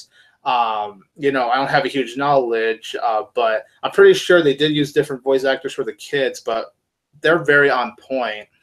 And then as far as like the sneak peek of like when we see that everyone that Arnold has helped in the past, you know, they want to help him win like some trip, and they're showing like all these people from that Arnold has helped out, and I thought that was very wonderful. And it just brought a huge smile on my face. And then those little bits with Helga, that did make me laugh. Like, it's definitely the Helga I know. So I'm very happy with both sneak peeks. Very cool that Nickelodeon got to do some Comic-Con stuff. So I honestly, as far as that goes, was not disappointed. Rocco was great, and I was very, very impressed, especially with Hey Arnold's.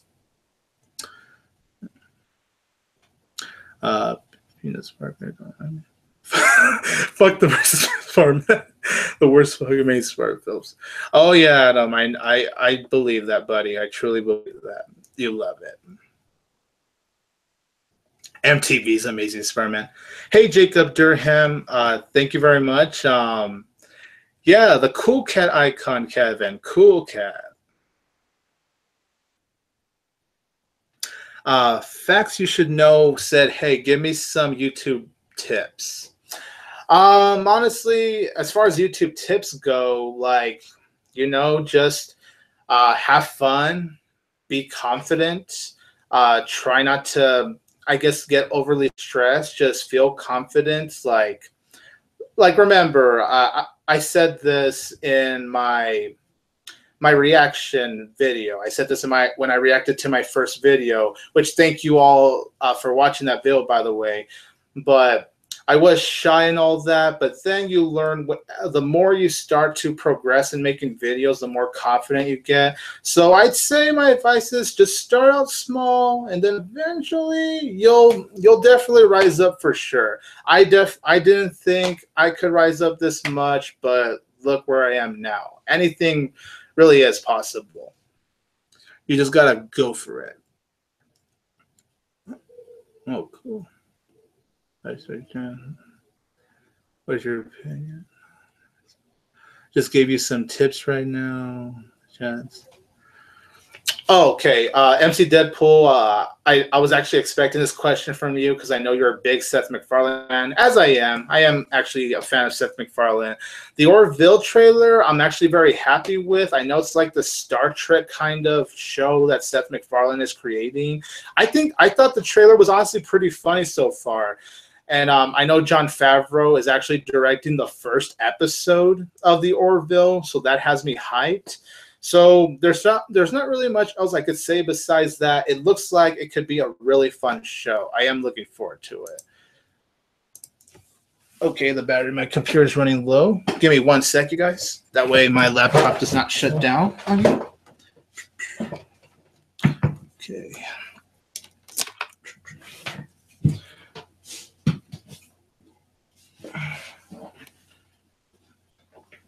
Tiger power, tiger power, tiger power, tiger power, tiger power, tiger power, tiger power, tiger power. There you go. Okay.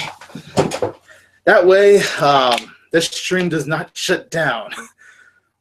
We don't want that, right? This is really fun, honestly. Thank you, guys. I'm actually having a lot of fun with this. I appreciate everyone actually coming out here doing this. So thank you all so much. This is a real blast. We are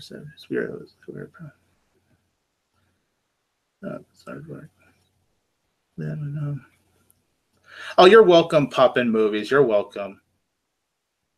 Oh, shoot. I just missed a question. Oh, man. I really don't like when this happens.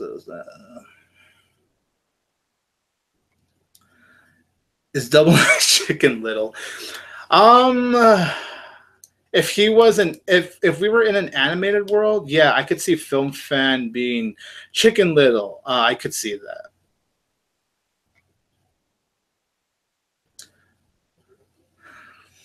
Oh man, oh man, Adam, the Wild. A ripoff of Madagascar and the Lion King. Like, it's like if Madagascar and the Lion King just had a baby, it would be the Wild, and it'd be like a really, really crappy version. Don't forget Santa Claus 3. Hit the move. Oh, I'm loving these comments. I'm I'm loving these comments. Oops, excuse me.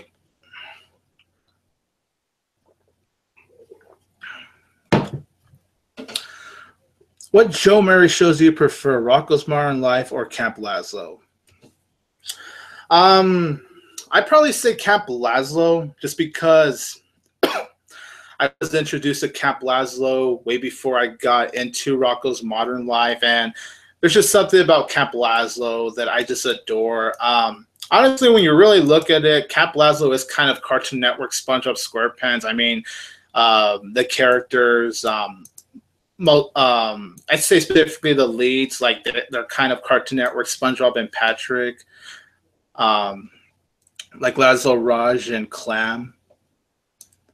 Clam or Clams, I believe. I know that's definitely the name.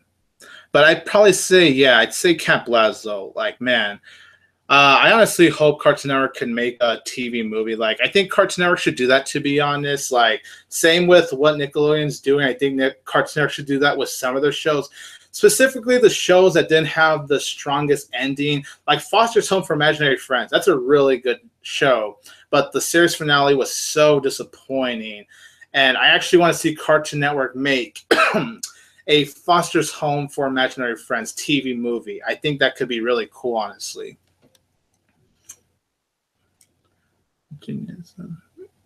Oh, oh my God, yes, Cartoon Jazz Lover.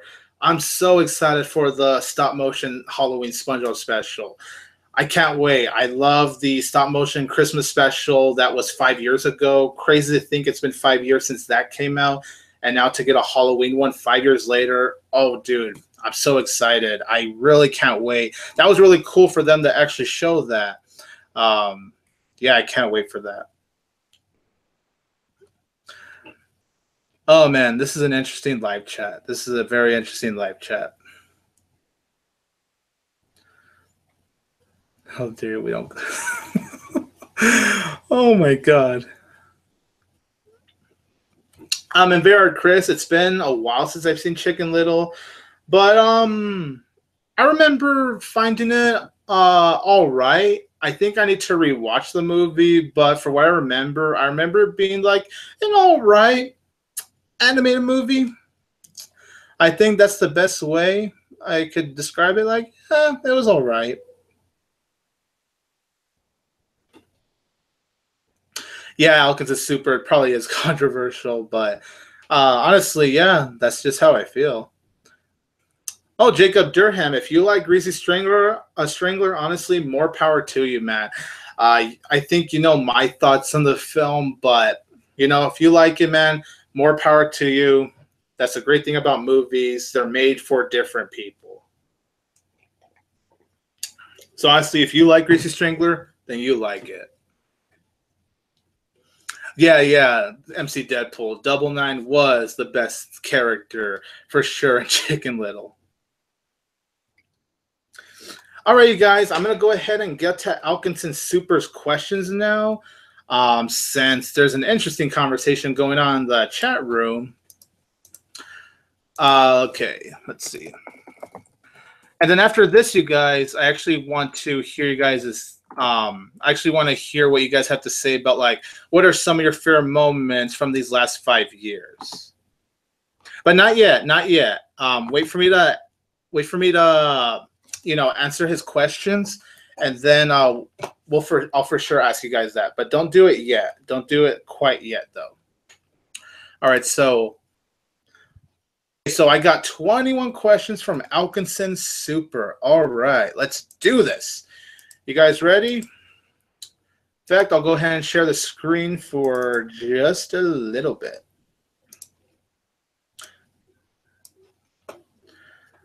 Oh, look, there's my Megan Levy review. Okay, so do you have a reviewer you love that you haven't mentioned?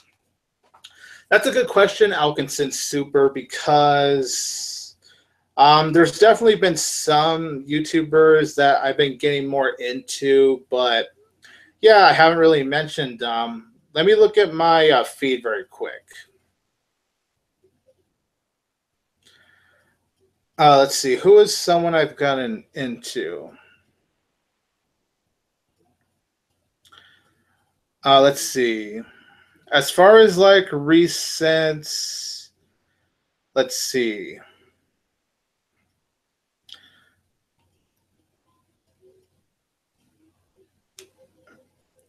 What's the name of this channel? Hold on. I'm sorry, you guys. Hold on. Keep interacting in the chat room. Oh, I would say Alachia Queen. I've actually been getting into her for these past few months. And personally, I love her channel. I think she's a very good movie reviewer. Like, she goes deep in the details, and she has very interesting point of view on movies. Like, and that's what I like about when someone has an opinion on movies. Like, whether you disagree with them or, excuse me, agree with them, it's just cool hearing their point of view. So whenever I hear her point of views on why she hates a movie or loves a movie or likes a movie or is very indifferent towards a movie, you know, she does make it very interesting. Like, she'll go through a lot of her spoiler-free kind of thoughts. And then when she gets into her spoiler section, the way she describes the movie in detail, it really is interesting for me. So if I have to really say that, I'll try not to spend too long on these questions. But, like, yeah, if I have to say one reviewer I love but I haven't really mentioned, I'd say Alachia Queen or Alachia Queen. One of your most recognizable traits is your iconic mustache. But for how long have you had it? And what's the most recent picture of you without it?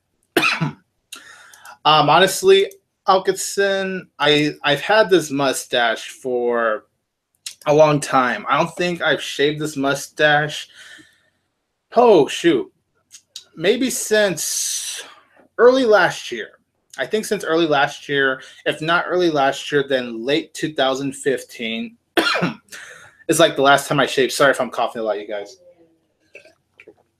It's like the last time that I've shaved. I've been letting this grow out in hopes that it might be one of those puffier mustaches. Like, I've always just been so curious to see what I would look without these puffier, with a more bigger, puffier mustache. But my mustache has not gotten any bigger. So honestly, maybe I will eventually just shave it off. Plus, it's going to grow back anyway. So even if I do shave, it's going to come back like in a split second. But thank you for admiring the mustache. I think you're the only viewer that's admired the mustache. I really appreciate it. Before you started your channel, you wrote reviews at TV.com. Some for shows you've never talked about on your channel, like 2.5 Men. Is this what piqued your interest in making video reviews as well? Yeah, I used to do reviews for TV.com. That was back when the website was actually really good and really fun. And now these days, that website has lost its juice. I rarely visit that website. You know how rare I visit that website, like now these days? Maybe at best 2 or 3 times a year. That's how rare I visit that account now. But yeah, no, to answer the question, no, that's not really what started my channel. What started my channel was like when I was watching YouTube movie reviewers like Chris Duckman, Jeremy Johns, The Flick Pictures, no. And there's 2 other reviewers that I didn't mention in my introduction part 1 video. But I actually watched a total of 6 reviewers. There was also Yakabuchi, who does reviews for We Live Entertainment now, the channel. And then there's Stephen Hunt, who doesn't do YouTube reviews anymore. although he did post his review for Split earlier this year, which was really cool, but that was a one and done thing with him. But those were the only 6 people I watched, and I'd say they're the reason that I did start creating my own channel. And of course, Roger Ebert, he's the one that inspired me to appreciate film criticism more. So him too, I would say they're all the reasons of why I started this channel. Out of the movies you reviewed, which opinion you had on it has changed the most? Well, my opinions normally don't change drastically, but I would say Godzilla 2014. I still think it's an all-around great movie. Like, it's really great, but I don't think it's 4 out of 4 star worthy though. Like, I gave that film 4 out of 4 stars when I reviewed it. But then rewatching it a few more times, I have noticed, like, you know, the things that bugged me the first time, it got a little more bothersome when I would rewatch it. I still think Godzilla is a great movie, though. It's awesome. It's wonderful. It's a total blast. But I wouldn't say it's quite the 4 out of 4 star movie. What's another one? Let me think about that. Was there any other one? Maybe there are a couple more, but they just don't pop in the top of my head right now.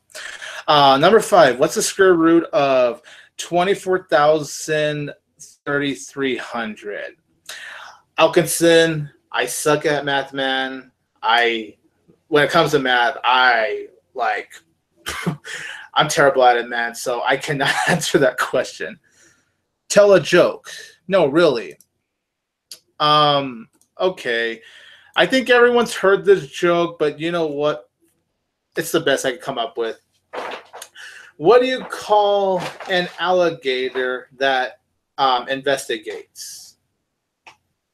An investigator.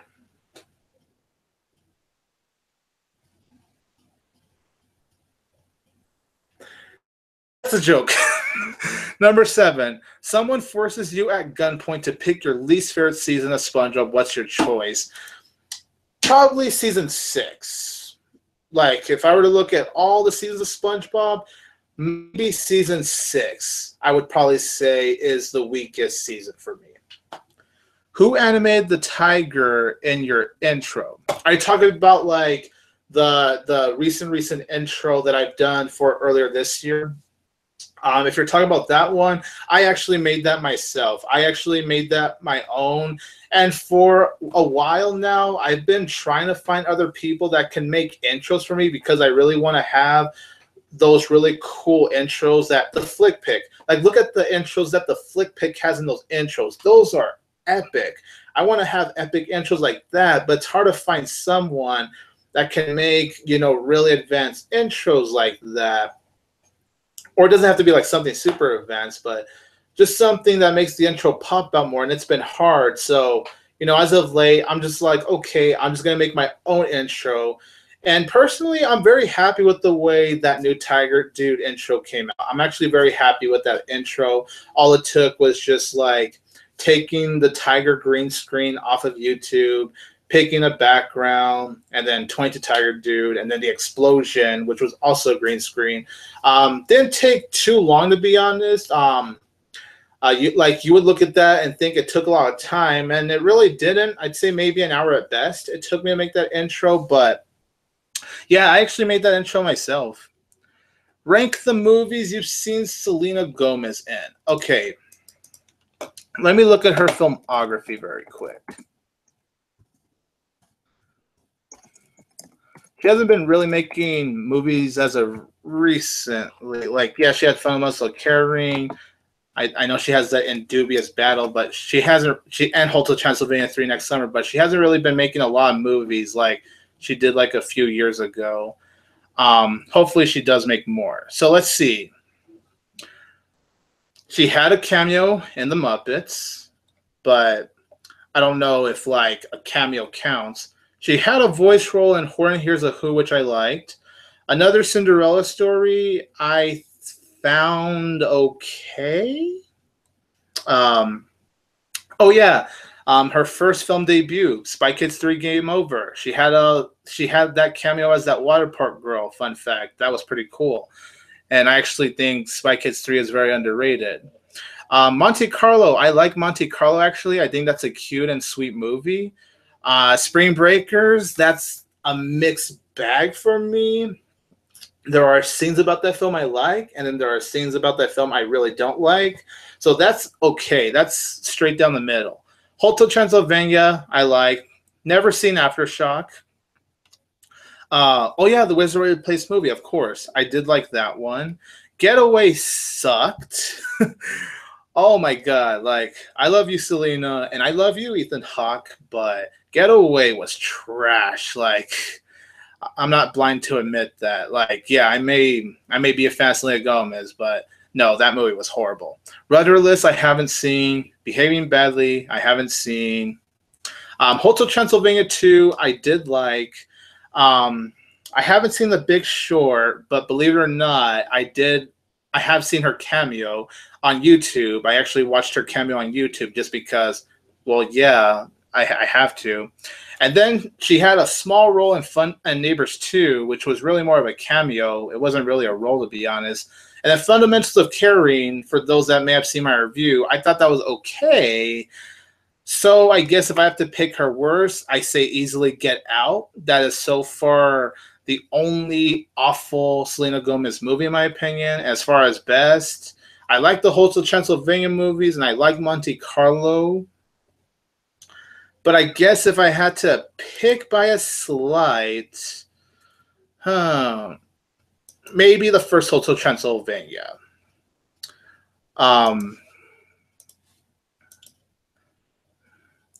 As far as ranking them, though, I don't know. I guess Hotel Transylvania, then maybe Hotel Transylvania 2, then probably Monte Carlo, maybe. Not the best when it comes to ranking. Then I'd probably say Fundamentals of Caring is after, if I'm not mistaken. Oh, yeah. I'd say Wizardry Place is probably under Monte Carlo. And then I'd say Fundamental of Caring is after that. And then I'd say Get Out is last place. Neighbors 2, if that counts, I guess that's above Getaway.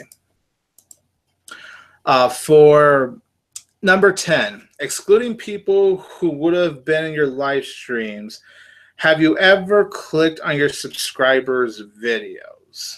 Wait. Excluding people who would have been in your live streams, have you ever clicked on your subscribers' videos? Oh, yeah. Okay, I was reading that. I was reading that a little wrong for a sec. No, yes, I actually have. I do sometimes do that just because I'm curious to see if that subscriber has like a channel or not. I do sometimes do that. Number 11, a director you like but who's kind of lost it recently.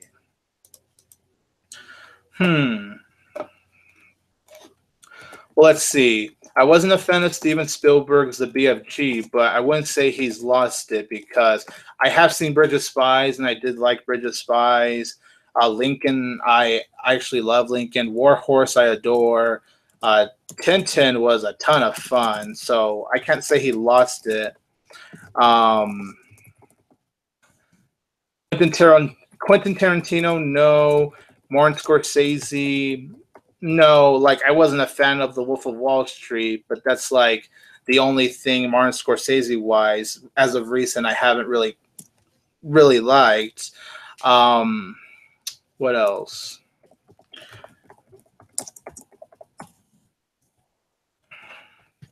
What else is there? There's not really much that pops into my head as of right now, to be honest. Oh, cool. I'm glad you agree with me on that, Alcus Super.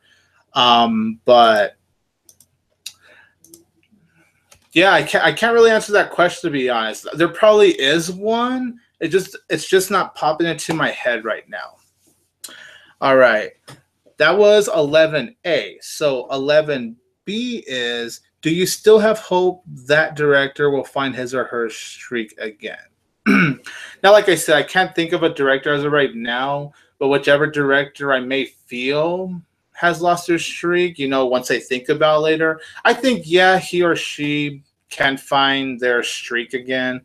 I think it's just a matter of director's block or writer's block, however you call it.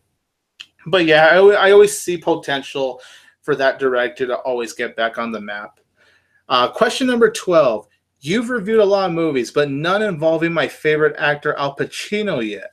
What are your thoughts on him?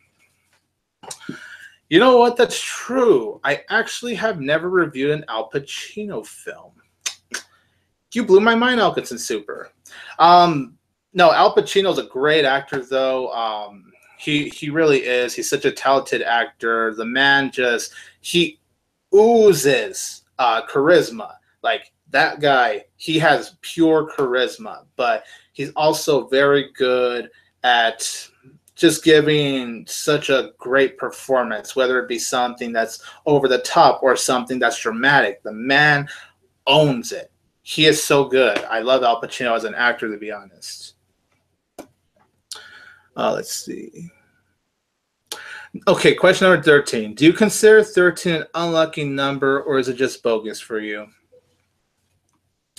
I mean, considering my birthday is literally on July 13th, and nothing bad has really happened to me, or on Friday the 13th in general, I think it's more bogus, to be honest. I think the whole Friday the 13th thing, it's just one of those things that's like made up. That's just my opinion, of course. What's your favorite Western? The Good, the Bad, and the Ugly is fantastic. I'm actually a huge fan of The Good, and the Bad, the Ugly. What's another one? Let me actually look that up very quick. I know I love Django Unchained. Like, as far as like Western films of this decade, I'd say for sure Django Unchained. Like, that's a really, really great one. I should have written a list down for some of these questions, because I know you sent me these questions like a couple of hours before this stream. Shoot. Yeah, but the one that sticks to my mind, like as far as what sticks to my mind right now, I'd say definitely one of my favorites is The Good, the Bad, and the Ugly. Yeah, that's a great Western in my opinion. Like, you can't go wrong with the Clint Eastwood movie, just in general. Sing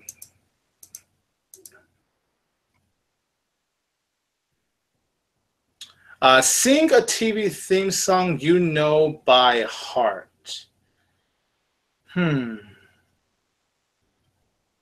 Let's see. Let me think. Okay.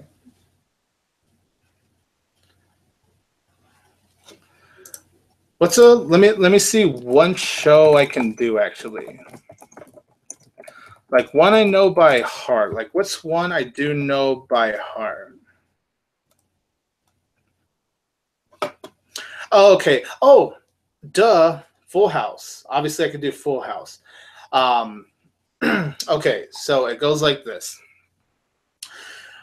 Whatever happened to predictability? The milkman, the paperboy, evening TV. How did I get to live in here? Somebody tell me, please. The old world's confusing me with clouds as mean as you've ever seen. Ain't the bird who knows your tune? Then a little voice inside your whispers, kid, don't sell your dreams so soon. Everywhere you look, everywhere you go, there's a heart, a hand to hold on to. Everywhere you look, everywhere you go, there's a place of somebody who needs you. Everywhere you look, we're lost out there and you're all alone. The light is waiting to carry you home. Everywhere you look. I kind of got a little off in the beginning, but like starting at Everywhere You Look is where I really, really know the song. by heart. I am not a good singer, so if I lost anyone at that point, I really do apologize. Okay, question number 16. A movie literally unlike anything else you've ever seen. Prime examples of that are Swiss, excuse me, Swiss Army Man. Like, I never thought I would see a movie about a talking corpse, a farting talking corpse, but it happened, and it was unlike anything I've seen. Like, literally, I cannot think of a movie before Swiss Army Man where I've seen an idea like that.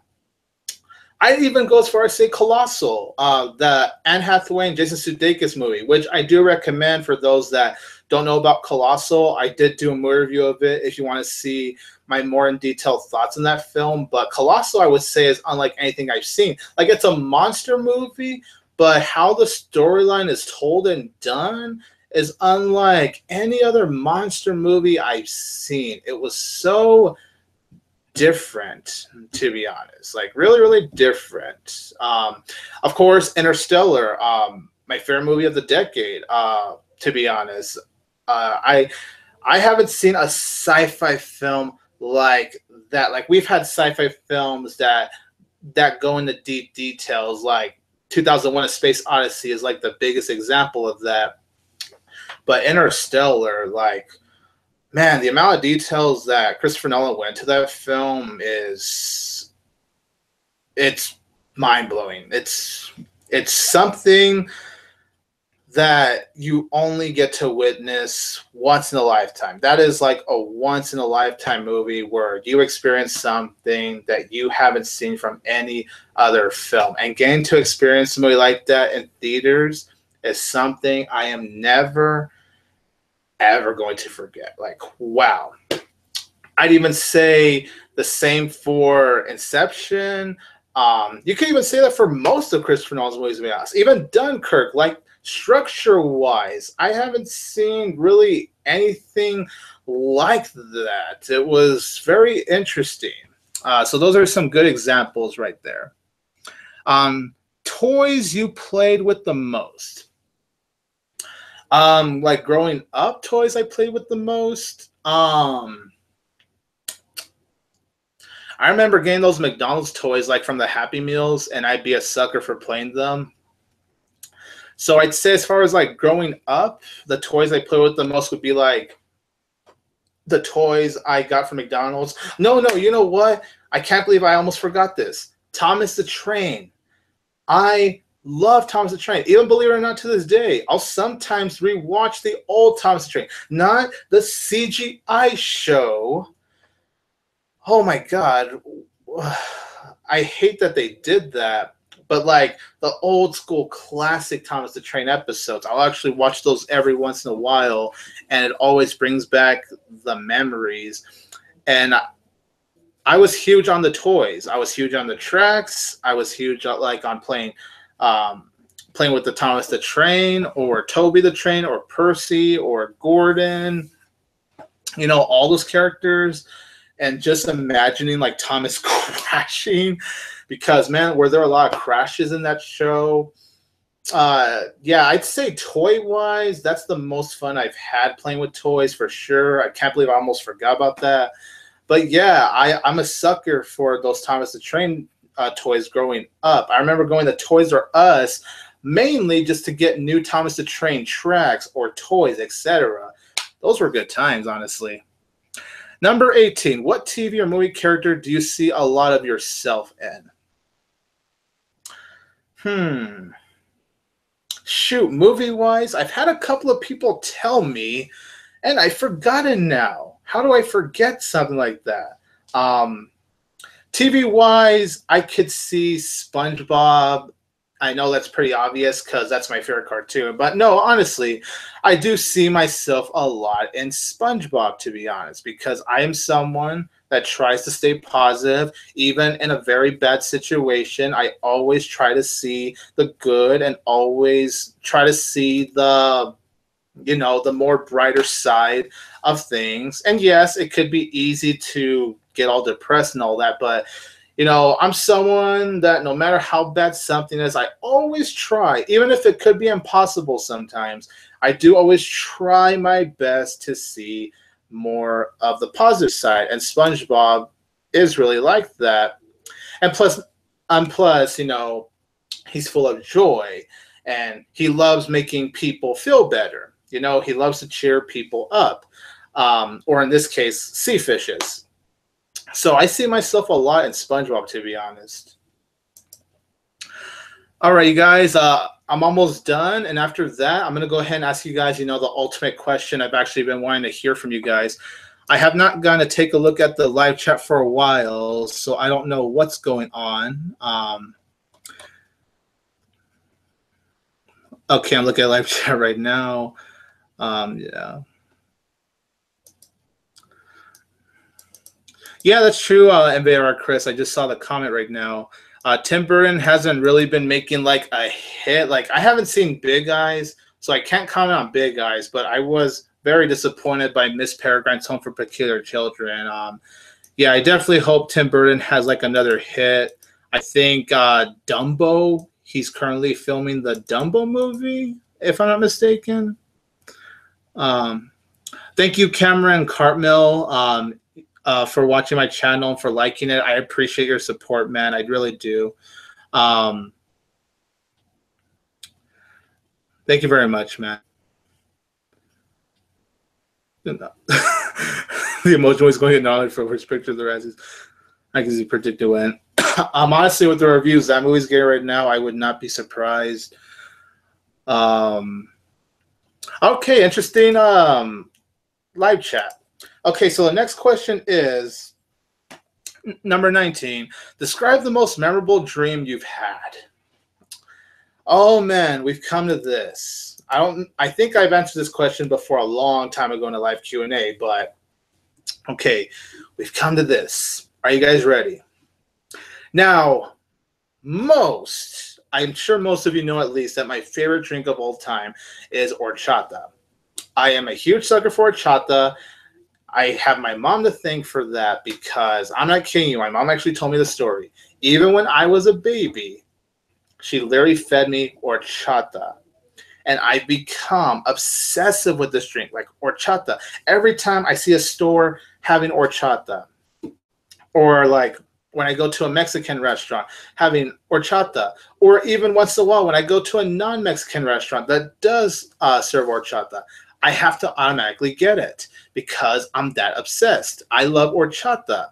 It's been a part of my huge life. And if you guys have never had it, please do yourselves a favor and give it a try. Please, I am begging you. You'll understand why I love the drink once you try it. But why am I bringing up horchata? Well, it's because I had a dream. I want you guys to really picture this, all right? Everyone close your eyes. I want everyone to just close your eyes. And I want you to really picture this as I am telling you guys this. Just really visualize this. So we're in a land where everything is horchata. The seats are made of horchata. The floor is made of horchata. Yes, you can literally eat the floor. There's an horchata river. So my point is everything's horchata. Bushes, and anything. And I actually had a dream. I remember the dream that I was actually the horchata king. I could already feel some of you laughing, but I'm not BSing here. I actually have had that dream. And I'm not going to lie, it's one of the best dreams I've ever had. I love this dream because I was the horchata king. You know, I was the ruler of the horchata. I would give the people horchata. You know, people were drinking horchata from the river or from the floor. They would even try to eat my chair because that's horchata related, even though, you know, since I'm the king, I'm the one that should have the right to drinking my horchata chair. So it was very cool. It was horchata land, a land where everything was horchata. I was the king. I had the crown. I had the robe. I had everything. And then when I woke up, I became all of a sudden, yeah, pretty like bummed that it was just a dream. But Wow, that's one of the dreams that definitely sticks out with me. Um, Also, if I have to give you guys one more, just for laughs, I actually did have a dream where I became friends with a talking duck. I'm not joking. That was actually a dream. We hung out together. We watched TV together. We ate dinner together. We basically hung out. I hung out with the talking duck. Oh boy, what has my life come to? Okay, so number 20, worst Simpsons episode. Take your time. Oh boy, there are many. I don't want to take up too much time because I know the others are waiting. But what was that? What was that episode of The Simpsons? Shoot, what was it? No, if I go on TV.com, I think that'll be too complicated. That 80s, that 90s show. Oh my God. I actually remember that 90s show not being good. I remember not really liking that episode, honestly. That was, oh boy. As far as other episodes, there really are too many to name. But as far as like what stands out to me, that's definitely the one that stands out. There are worse episodes than that one, but I just can't really think of any right now. I have to like really look back at TV.com because I know there have been some that I've like, oh boy, I hated that. Do your best evil laugh. Okay, you guys ready for this? This is his last question, by the way. So after that, I'm going to get to the ultimate question. You ready? I feel like I need to turn off my lights for this.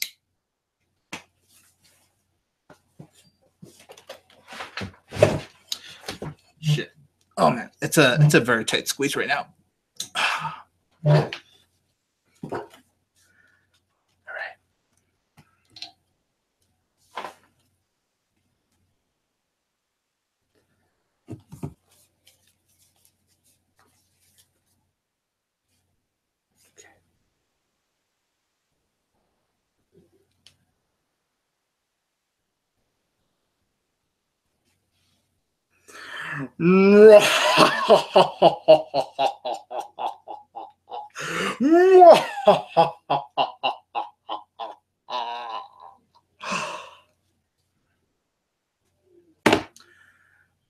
Was that a good evil laugh? Those in the chat, let me know. Do you approve of that? Oh shoot. Okay. Okay. Whew. Evil laugh. Whoa. Oh boy. Okay, I'm gonna look at the chat room very quick. I'm scared now. What am I watching at this point? Scarred for life. Yes. What the F? Okay, I have to show you guys for memory purposes. Like, okay.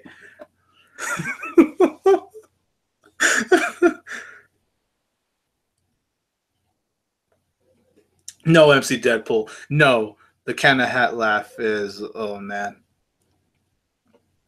So basically, I scared you guys. So there you go. Oh man. All right, you guys. Now that I scared you guys shitless, I actually want to have more of a conversation with you guys. Like, let's just have a nice conversation. Maybe even play some games. Like, it's a 5-year anniversary thing. I kind of want to have like more of a nice conversation with you guys. So I want to ask you guys, what are some of your favorite moments from my channel? I actually want to hear this from everyone. Like, even if you're new to the channel, what's a recent thing I did that stood out to you? Like, whether it be from this year all the way to 2012, although there isn't really anything that good that came out of 2012, but if you even have any from there, you can. I definitely want to hear this for sure. So go ahead and let me know. What are some of your favorite moments from my channel? Like moments that you're going to remember. Then I'll go ahead and show you guys again so I could see what you guys say.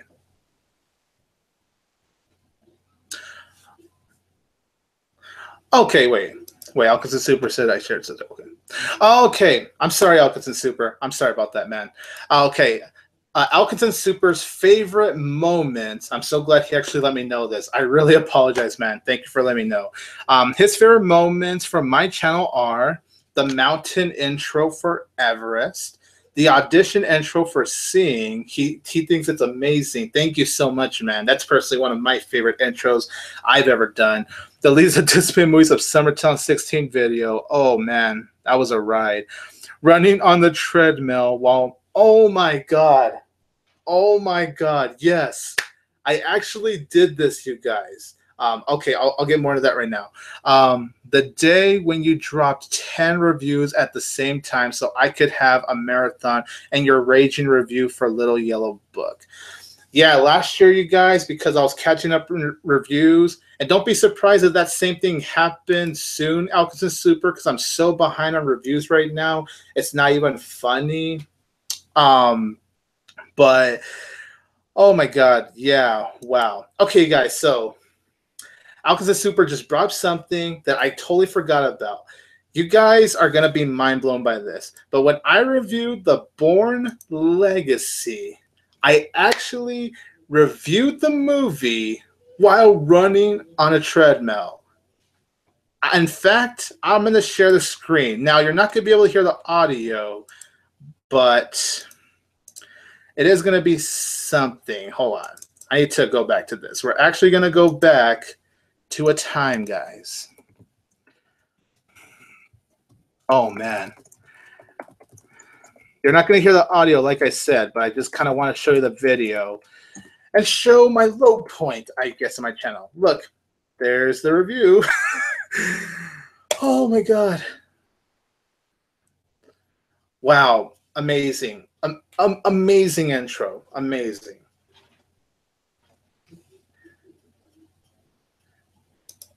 Okay, I'm going to skip forward.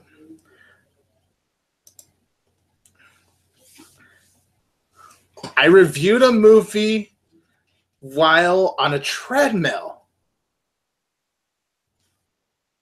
What the hell was I thinking? And then look. Okay, it was just in this one specific part, but what the hell was I thinking? I go from this to being in a different room to being in my mom's room. Yeah, I was in 3 different rooms in one video. And in one section, I was on a freaking treadmill.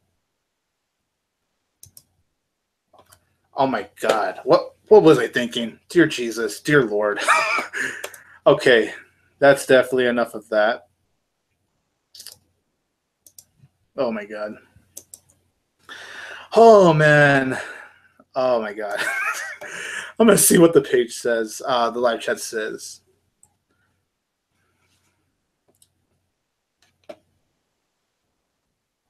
Okay, let's see what you guys say as far as like your favorite moments. Okay.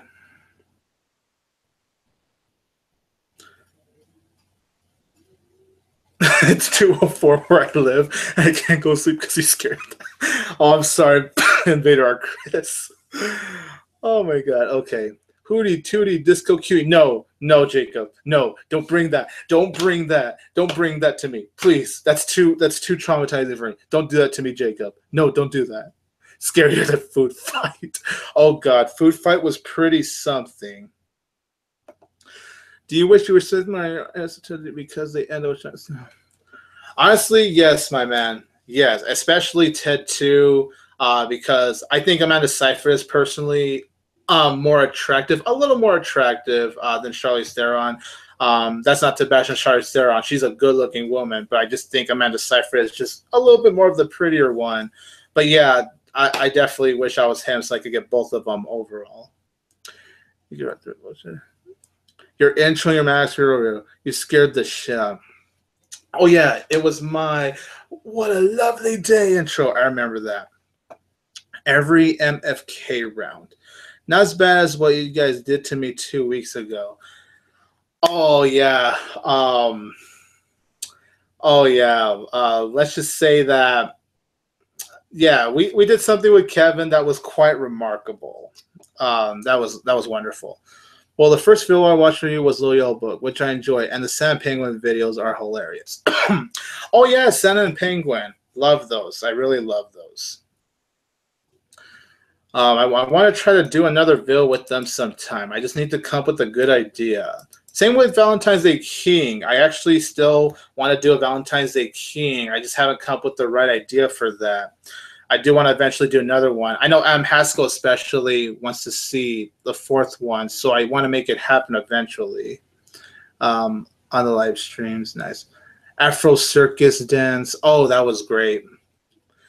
Guardians is personally one of my favorites. That and you pouring whipped cream on yourself and the...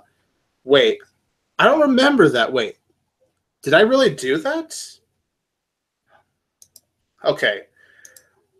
Okay, you guys, we're gonna go to memory lane. You know what? For fun of it, I'm gonna go down memory lane. Okay. I forgot that actually. Did I really do that? I don't remember. Was it literally in the beginning of the review, or was it in the end, or?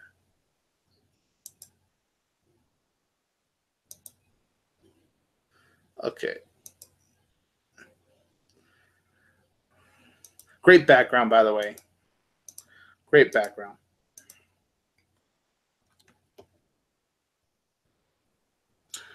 Okay, so trying to see where I poured whipped cream all over myself.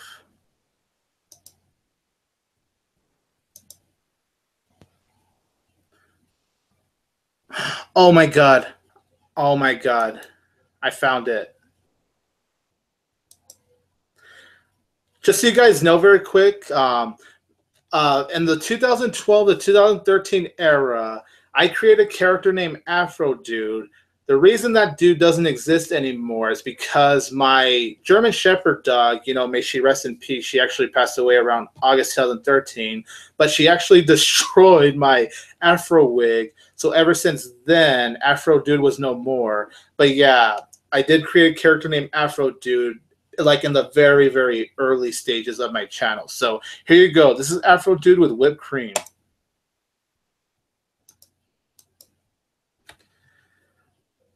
God, my voice sounds a little bit different. My cheeks were a little bit bigger. There you go. There you go.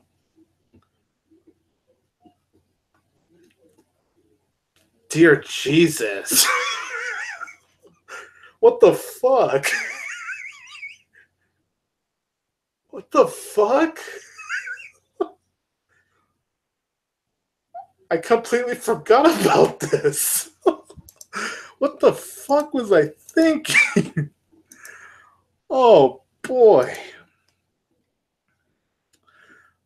Oh, shit. I know, Auburn. I know. What a great video, right? Okay, let me see what else I might have missed. By the way, if you guys want to play a little game, you know, that we could do together, let me know. I know Mary Bane Kills one of them, but I'm wondering if there's a game besides that maybe we could try to do. If not, you guys could always continue asking me questions, or we could try to talk or something. Okay, so what's hilarious about especially your... Oh yeah, my Ice Age Collision Course review, that's actually one of my favorite reviews too. Like if I had to pick like one of the reviews I'm actually get a good laugh at, it's the Ice Age Collision Course review. Especially when I tear apart that poster, I love that. The Strela Compton one, holy crap, I love that one. Boss Baby, Greasy Strangler, Everest, and Sponge Out of Water.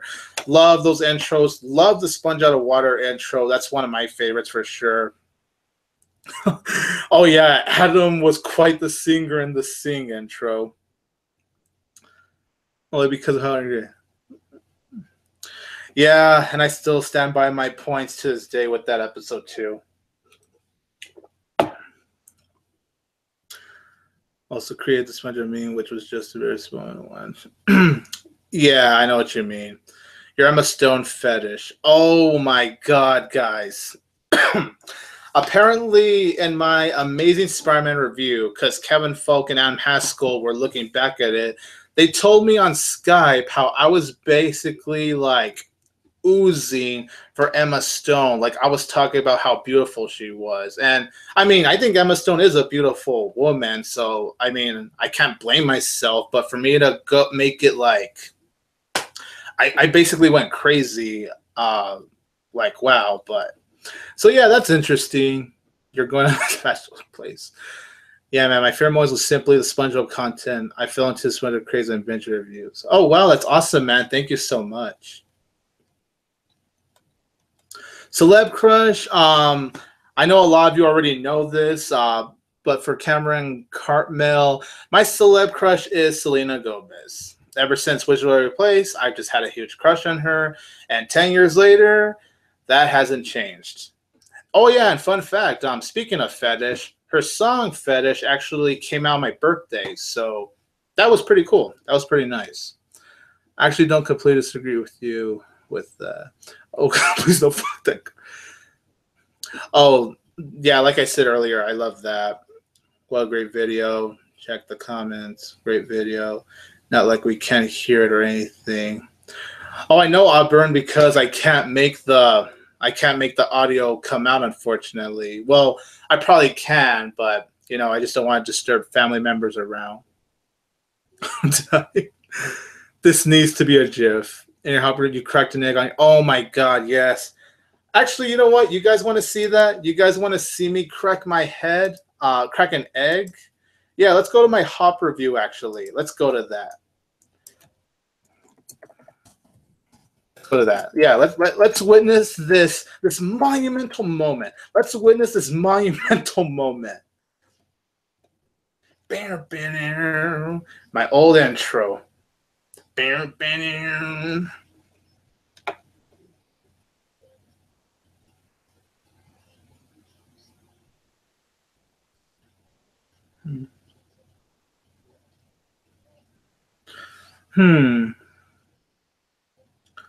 Oh man, that's right.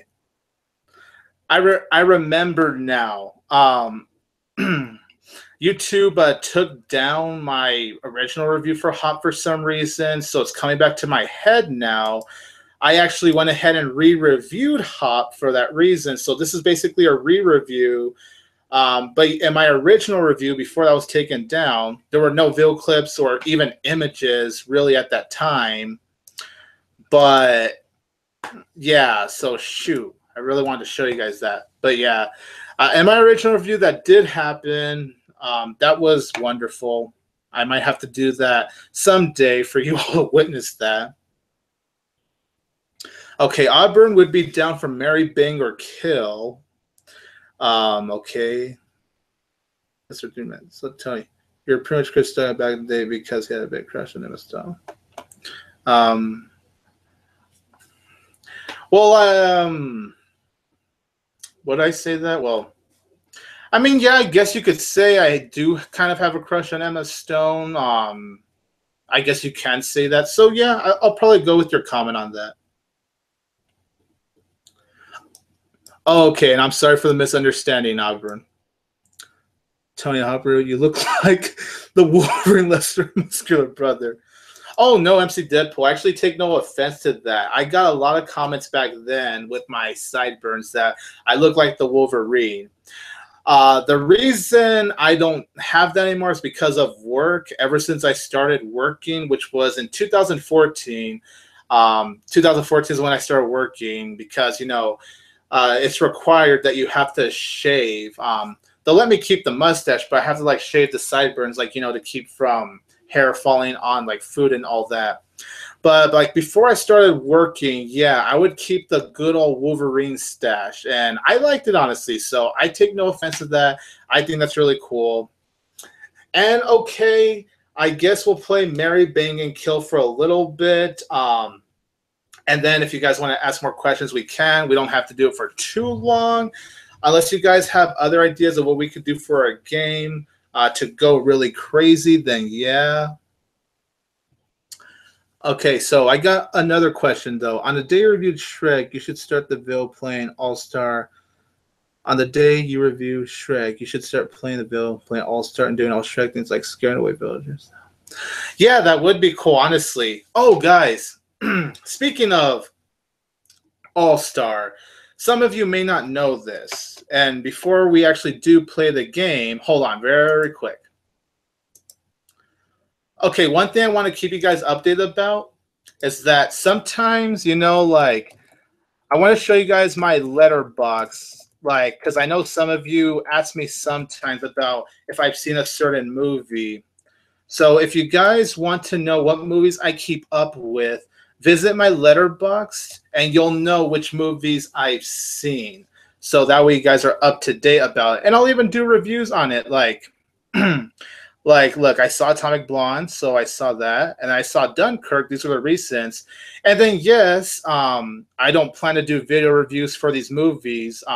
Both Descendants movies. Fun fact: I actually have seen both Descendants movies. So, if you guys want to read my run reviews for both of these movies, since I don't plan to do video reviews, you could go on my account. But just thought I'd tell you guys very quick about that. In case you want to keep up to date of what movies that I watched recently, like new theatrical kind of movies. All right, sign in. Okay, so I actually did a video for Daily Motion, and it's called Tony's All-Star Dance. It's a beautiful video where I literally dance to All-Star. If you guys want to watch this video, where it's just me lip syncing All Star, you could go on my Daily Motion account. I had a lot of fun making this, and I probably will do more of these kind of videos once in a while where I'm lip syncing and just adding all kinds of random stuff on it. So, yeah, just thought I'd bring that up since Shrek was brought up. So, yeah, there's your little fun fact about that. All right, now to go back into the chat. What was an old weird movie you did with stuffed animals called again? The old weird movie you did with stuffed Valentine's Day King, Inside the Dream. But those are all part of a trilogy. I actually did make a playlist, you guys. If you go to my playlist section on my channel, you'll see that there is a playlist for all three of the Valentine's Day King videos I've done. First two being shorts, and the third one being specifically a short film. But those are the movies where I use my stuffed animals. Those were a blast to watch. Okay. All right, you guys. Now we could go ahead. Yeah, they are actually coming to Hulu, Kevin. We could go ahead and start Marry, Bang, and Kill. So MC Deadpool, he just gave Alf, Can of Hat, Double Nine. Okay, so everyone go with MC Deadpool. Let's go ahead and do Marry, Bang, and Kill for MC Deadpool's round.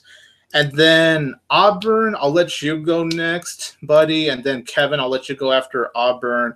And then everyone else, if you want to do it, I would say probably wait until after they give like their little thoughts. But okay, I'll go ahead and type it down.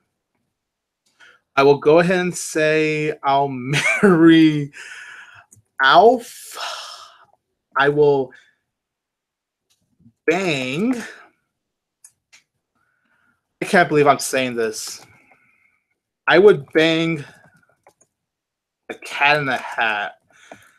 Lord help me. And I would kill Double Nine.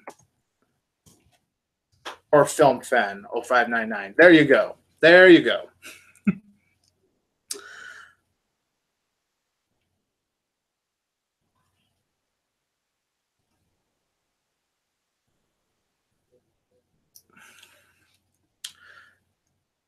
Your all-time best acting role. Oh yes, I agree, Alcacin. I am just so Oscar worthy as the Valentine's Day King. Oh man.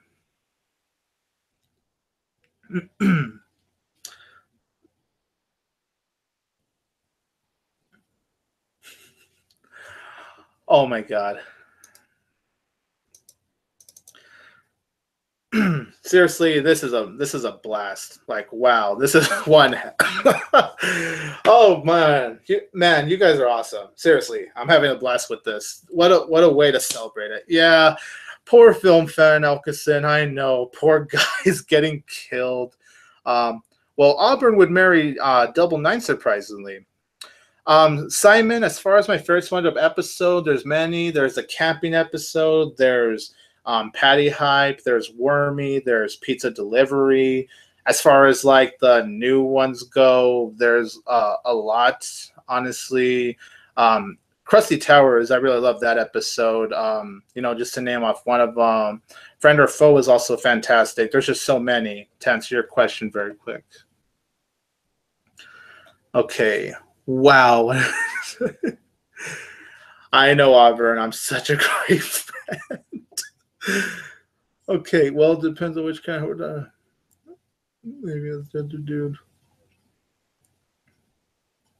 Okay, Auburn Wanderer, buddy. I'll let you take the next round. You fill in your Mary Bang and Kill, buddy. You're next. I'm leaving it to you now. All right, everyone. So overall, really great questions. Well, really great replies to the game. So Mary, Double Nine, Bang on Kill, Cat in the Hat. Okay, you guys. Now Auburn's gonna take the lead. Yeah, MC Deadpool. I do watch the Pain and Gain podcast. And I did watch that episode, and that was glorious. That was glorious.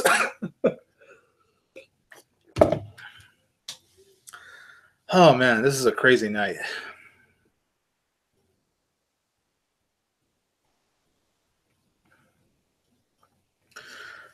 Oh God, kind of scared right now. This could be anything.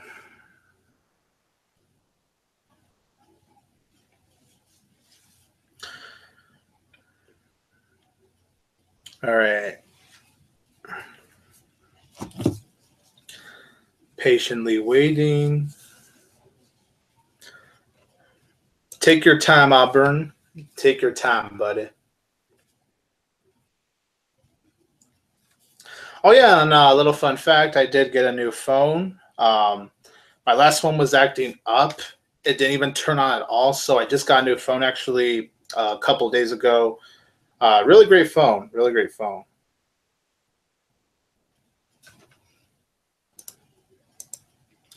Okay, guys, so... Oh my God, Auburn. Oh, Jesus, Lord.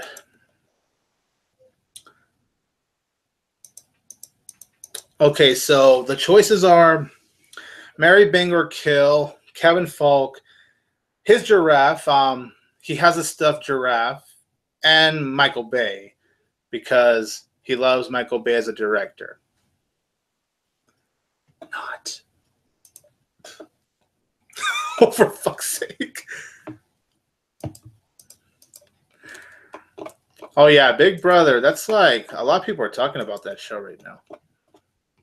Okay, so for me, I would probably say fuck. Oh. Okay, I'm gonna say I would rather marry a giraffe, Auburn. Oh fuck! I didn't mean to type that. Press the enter. Freak. Okay. I'd probably say I'd bang. I'm sorry, Kevin. Michael Bay and kill Kevin Falk. Oh my God. I'll give you guys a moment to kind of just join in on the fun.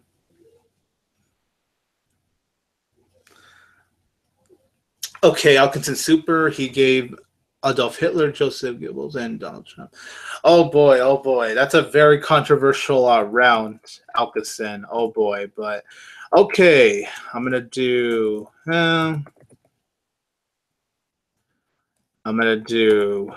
shoot, okay. God, can't believe I'm doing this. And then, yeah. There you go. Mary Bang, Mary the giraffe, Bang, Wig, Kill, Kev, Fall. Wonderful, wonderful, man.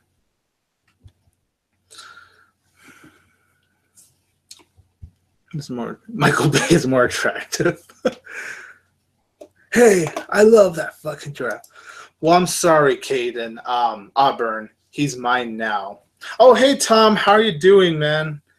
As you can see, we're in for quite a fun ride.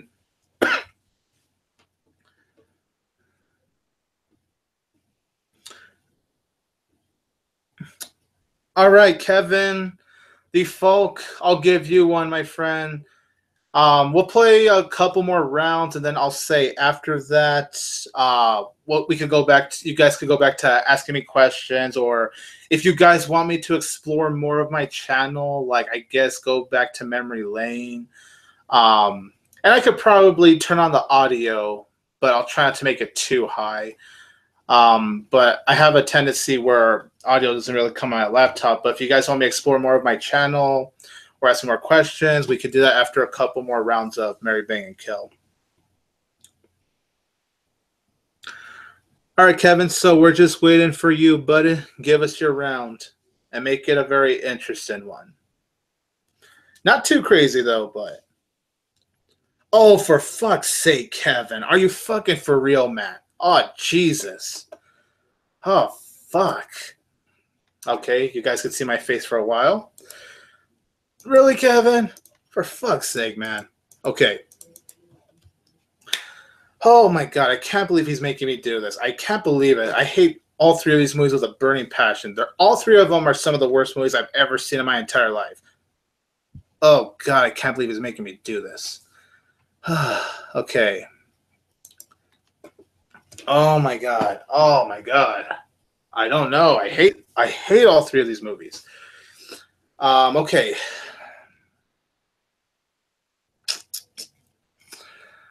Okay, so it's Marry, Bang, Kill, That's My Boy, Human Centipede 3, and Greasy Strangler.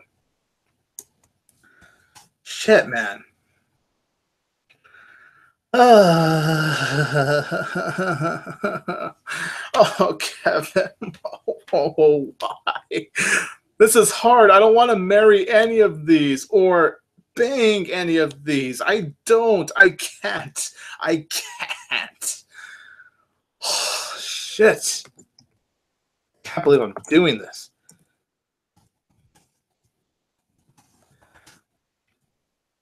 And you wonder why Adam and I, and even Kaden too, scared you, Kevin. Oh my god. Oh, freak. Okay.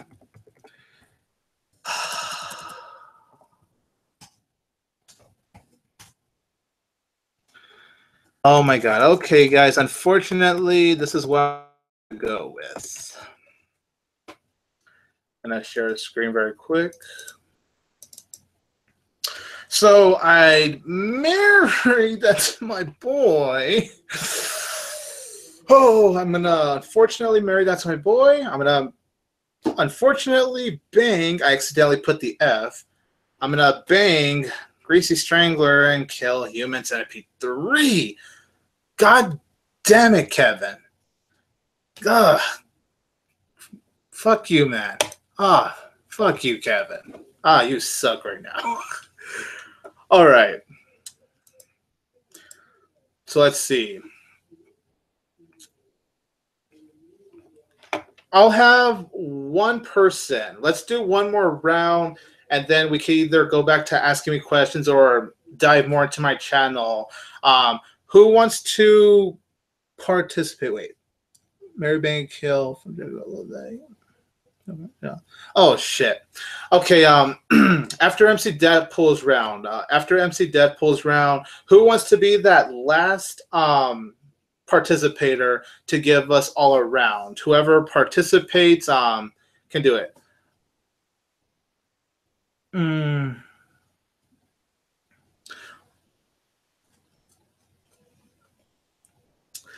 Well, I'm getting shoot.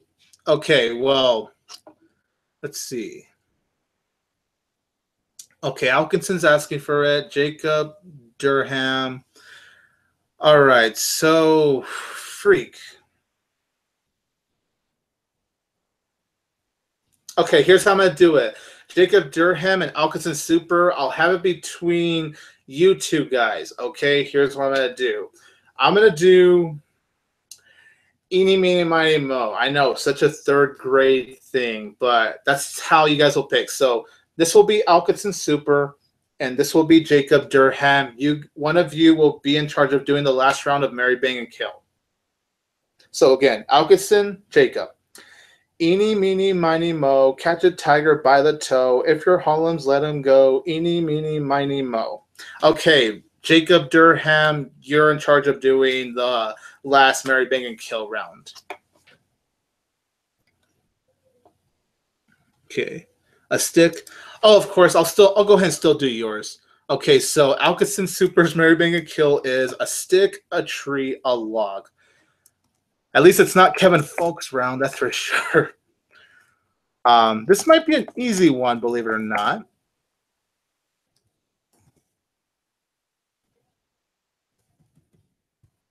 Okay, and then... Okay.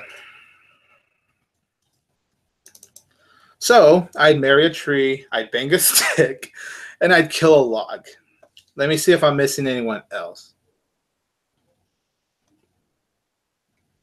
I think I did miss. Oh, shoot. Oh, my God. Why MC Deadpool? Why? Oh, my God. Okay. Shoot, that's tough. That's really tough. I can't believe I'm doing this. Oh, shoot. Who would I bang?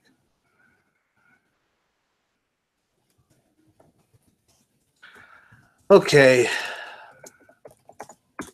So, I'd marry Lil Nicky. I'd bang YD, and I'd... Oh, I accidentally put F. Kill Jill. I'd kill Jill.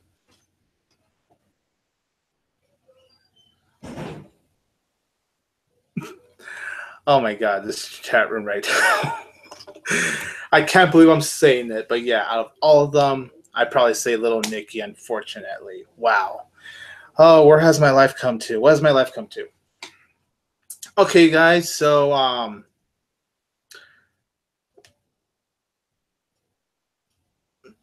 okay, so there you go. There's Jacob's round. Jacob's final round is Marry, Bang, Kill, Table 19, The Bye-Bye Man, and Chips. Oh, God.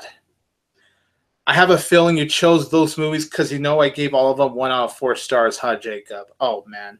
I hate all 3 of those movies. God. I don't even know which one I hate more. They're all equal. Shoot. Oh, my God.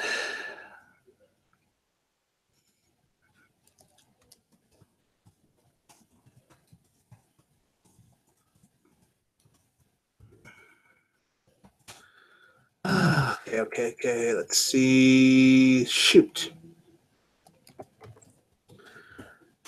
Okay, well, that was a hard one, but I'd say I'd marry the Bye-Bye Man. I'd bang Table 19, and I'd kill Chips. I feel your pain, Auburn. I feel your pain. Don't think it. Don't say it. Oh, no, Alkinson. No, don't bring that quote in my head right now. No, please don't bring that quote in my head right now. Oh, God. Oh, seriously, The Bye-Bye Man. That was a trash movie. Wow, that was such a bad movie. And Auburn Wanderer actually got to review that movie with me, actually. That was a fun collab review. Very fun collab review. Where you don't see his face. He's very mysterious. Like, I guess, the Bye-Bye Man. I guess. What am I, a flashlight? Oh, Jesus. Okay, I'll do Tom Blakeney's round as well, and then we'll go ahead and dive more into like the questions if you guys still have any. If not, if you're curious for me to explore more stuff, I'll have to unplug my earbuds though, but As long as I don't keep the audio too loud, I should be fine. So for Tom, yeah, that was quite an interesting night, that's for sure. Oh God. And I'm good friends with these people. Brian Mendoza, Auburn, Tevya, I'm good friends with these guys. Shoot. God. Oh, fuck.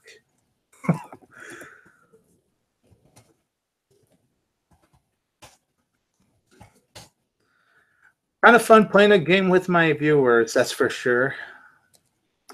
Okay, I can't believe I'm doing this, but I'd marry Brian Mendoza, I'd bang Auburn Wanderer, and I kill Tevya Smoke, even though he's like one of my biggest supporters of my channel. And he's just a really good guy in general and a really good friend, but oh my God. All right, you guys, we'll conclude Marry, Bang, and Kill. God damn it, MC Deadpool, really? Okay, after MC Deadpool's round, this is the end of Marry, Bang, and Kill. Come on, MC Deadpool. Come on, man. Oh my God. Brett, if you're somehow watching this part of the stream, yeah. Okay, so I really hope Jerome and Gary somehow aren't watching this, but oh freak me. Oh God. What would I do? I can't believe I'm doing this, but I'd marry Brett. Oh my God. I feel so dirty doing this. Freak, I don't even know. Who would I bang?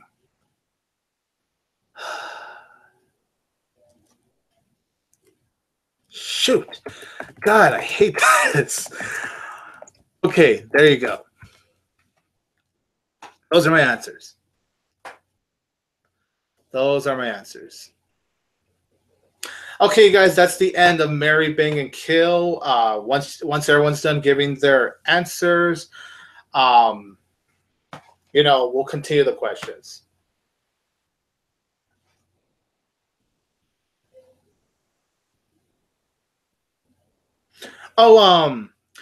Alkinson Super.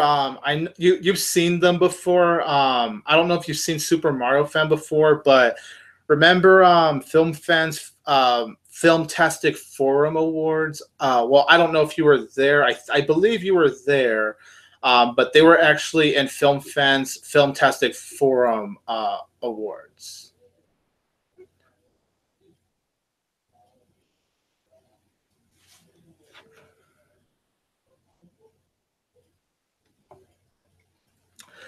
All right, you guys. So, is there anything else you want me to explore on my channel, or are there anything other questions you may want for me to answer?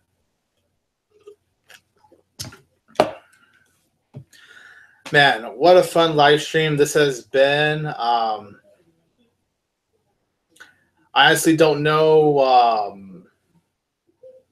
Well, normally when I have guests on, it normally gets more wilder. But even when it's just me solo hanging out with you guys, yeah, wow. So yeah, let me know, you guys. Any more questions? Anything else you want to hear my answers to? Tom Blankeny, how does it feel to do this for 5 years? Oh, dude, it's great. It's really great, honestly. It's really great. It's such a great feeling. I can't believe it's been 5 years, and I don't want to sound like I'm repeating myself because I've said everything I basically need to say in my reaction video and my thank you for 5 years video, but it really does feel great, honestly, man. I didn't think I would be able to make it to 5 years. I didn't even think I would make it to 2 years. I thought I was just going to give up when I started this channel, but the fact that I'm still here 5 years later and still making videos. It may not be as frequent as it was because if you guys remember, I used to upload like a shit ton of videos every day. But the reason I did that is because I had Windows Live Movie Maker. You know, it was just cutting, but I didn't add any images. That's why it was faster. That was a faster software. So that's why I was able to upload consistently pretty much every day. And I was able to upload as many videos as I want. But because I use Wondershare Filmora, in fact, I actually have the software open. So let me even show you the software I use. I've been using the software for the past couple of years now. So like, see, there's my intro, there's my outro, there's the intro, no music. Oh yeah, I have to actually upload this video. This is my DVD video game Blu-ray update. I actually have to upload this video. I recorded this on the 22nd, so I'm very late on uploading this, but this is a software I do use, and it does take longer because, you know, I do put images. Like, I don't think I have an image here I could use, right? Okay, so like, see, I put things under there. That's how I'm able to put images around. Like, now these days, it does take me longer, and that's why I'm not able to upload as much, because I have to do the cutting, and then there's like putting the images. So that's the reason why I can't upload as frequently, because processing-wise, it takes longer too. Whereas Windows Live Movie Maker was quick at processing, it takes a little while to process with Wondershare. But like, yeah, it's amazing how fast times have changed, honestly. Okay, so let's see here. MC Deadpool, is Atomic Blonde what you expected from the trailers? Unfortunately, yes. I was not looking forward to Atomic Blonde, MC Deadpool. I don't know if you knew that or not, but I wasn't really too big on the trailers. Like, action-wise, it looked really good, but storyline-wise, it didn't look that intriguing. And then I saw the movie just yesterday. Well, technically 2 days ago, since it's currently 12:48 a.m. here in my area.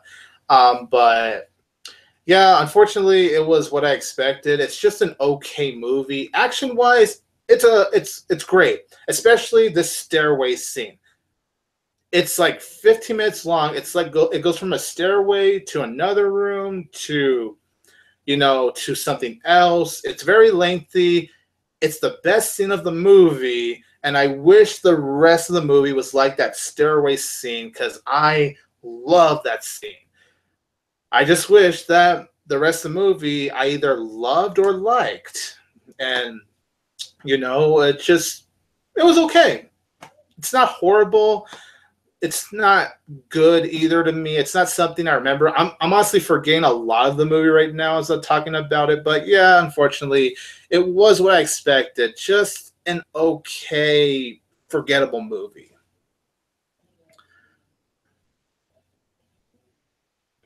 Oh, don't ever feel hesitant, man. You know, as some of you know, my birthday was actually a couple weeks ago. My birthday's on July 13th, and I turned 23 years old. I'm a 23-year-old man now. I don't know if I look 23, but yeah, I'm 23 years old now.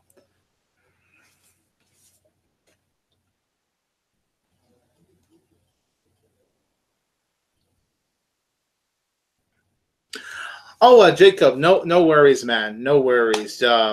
I've forgiven you, man. You seem like a really cool dude, honestly, because I have seen your other comments since then, and they've honestly been very nice. So don't sweat it, my friend. Don't even sweat it. Alkinson Super is right. I have forgiven you, man. You really are cool. And sometimes that happens. That's the funny thing. Sometimes that does happen. Like, someone could start out like leaving me mean comments, but then like I guess they'll watch more of my videos and they'll actually give me nice comments. It's kind of interesting. But no, dude, we're cool. Honestly, you seem like a very cool guy. What has been your biggest improvement over the years? On my channel, definitely getting an HD camera. Holy crap. And having an HD camera really does a lot for you, because I've used a webcam from 2012 to, I'm going to say, around mid.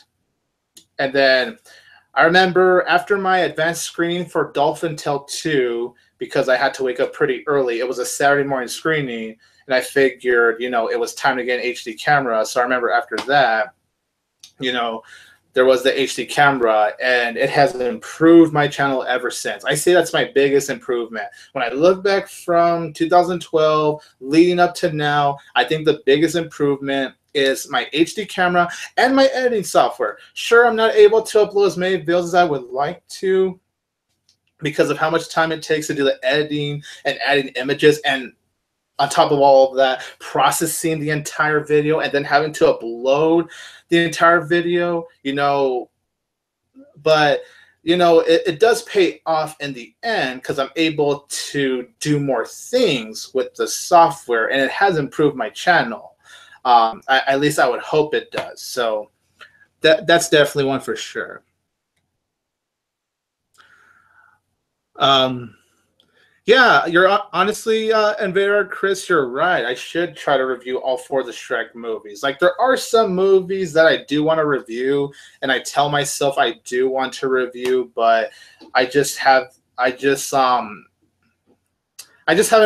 felt the motivation to rewatch them. Because when I review a movie, I want to rewatch them, and sometimes I just don't have the motivation to rewatch and then review. But definitely one day, especially with Shrek 5 coming out in 2019, I can't believe we're 2 years away from Shrek 5. But how do you guys feel about that, by the way? I actually want to know, are you guys up for Shrek 5, or do you think it could just end at 4? Are you guys a fan of the films in general? But I would like to try to review all 4 of the Shrek films one day for sure.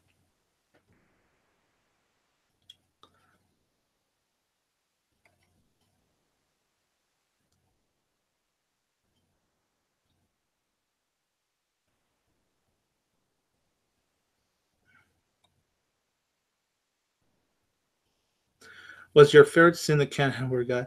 And oh my god, enough with the Ken hat! Enough with the Ken hat! Oh my god! But yes, I remember that scene. Oh my god. Oh, Auburn, beautiful comment. Beautiful comment, Auburn. Beautiful. I'm easy like a Sunday. You look 20. Oh well, that's good. Thank you, Alkinson. The fact that I look younger than what my age tells me, that honestly makes me feel good. Because honestly, I want to be one of those people that doesn't age horribly. I hope, God willing, if I live to my 40s or 50s, I would hope I look at least decent around that age. That's honestly my biggest fear when I get older, is me not aging well. I really hope I have one of those lucky charms, like basically Mario Lopez. Wow, how does that guy not age? But I kind of hope it's something like that. What a great scene. Yep. Fuck the cat and the hate scene. Yeah, good thing you take your time, unlike someone else. Oh man, I think the friendship ended 3 when Shrek started a family. Yeah, even though personally I'm not a fan of Shrek the Third, I do think they could just stopped it there. I will say I do think Shrek Forever After is actually an improvement over the third. I know some will probably disagree with me right there, and I can understand why. But yeah, even though I did like Shrek Forever After, they could have, but then at the same time, it was an improvement for the third, so I'm not mad Forever After happened. But yeah. Shrek the Fourth's pretty good, but I would have been 5 out of 2. I'm the same way, actually, our shots. I think 2 was actually good enough for a Shrek's movie.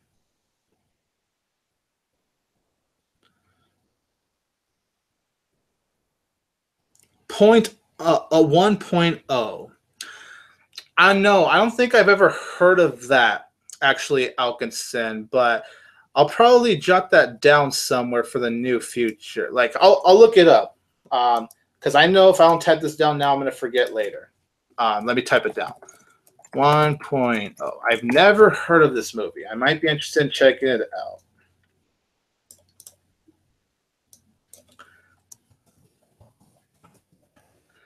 All right. Thank you for that, man. I'll look into that. Let's see.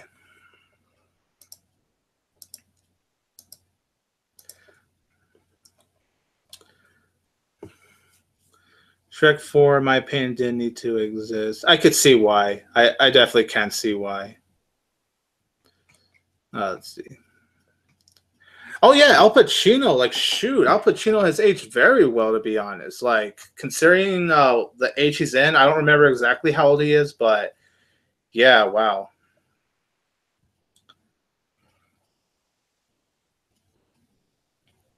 That's the nice to know more version.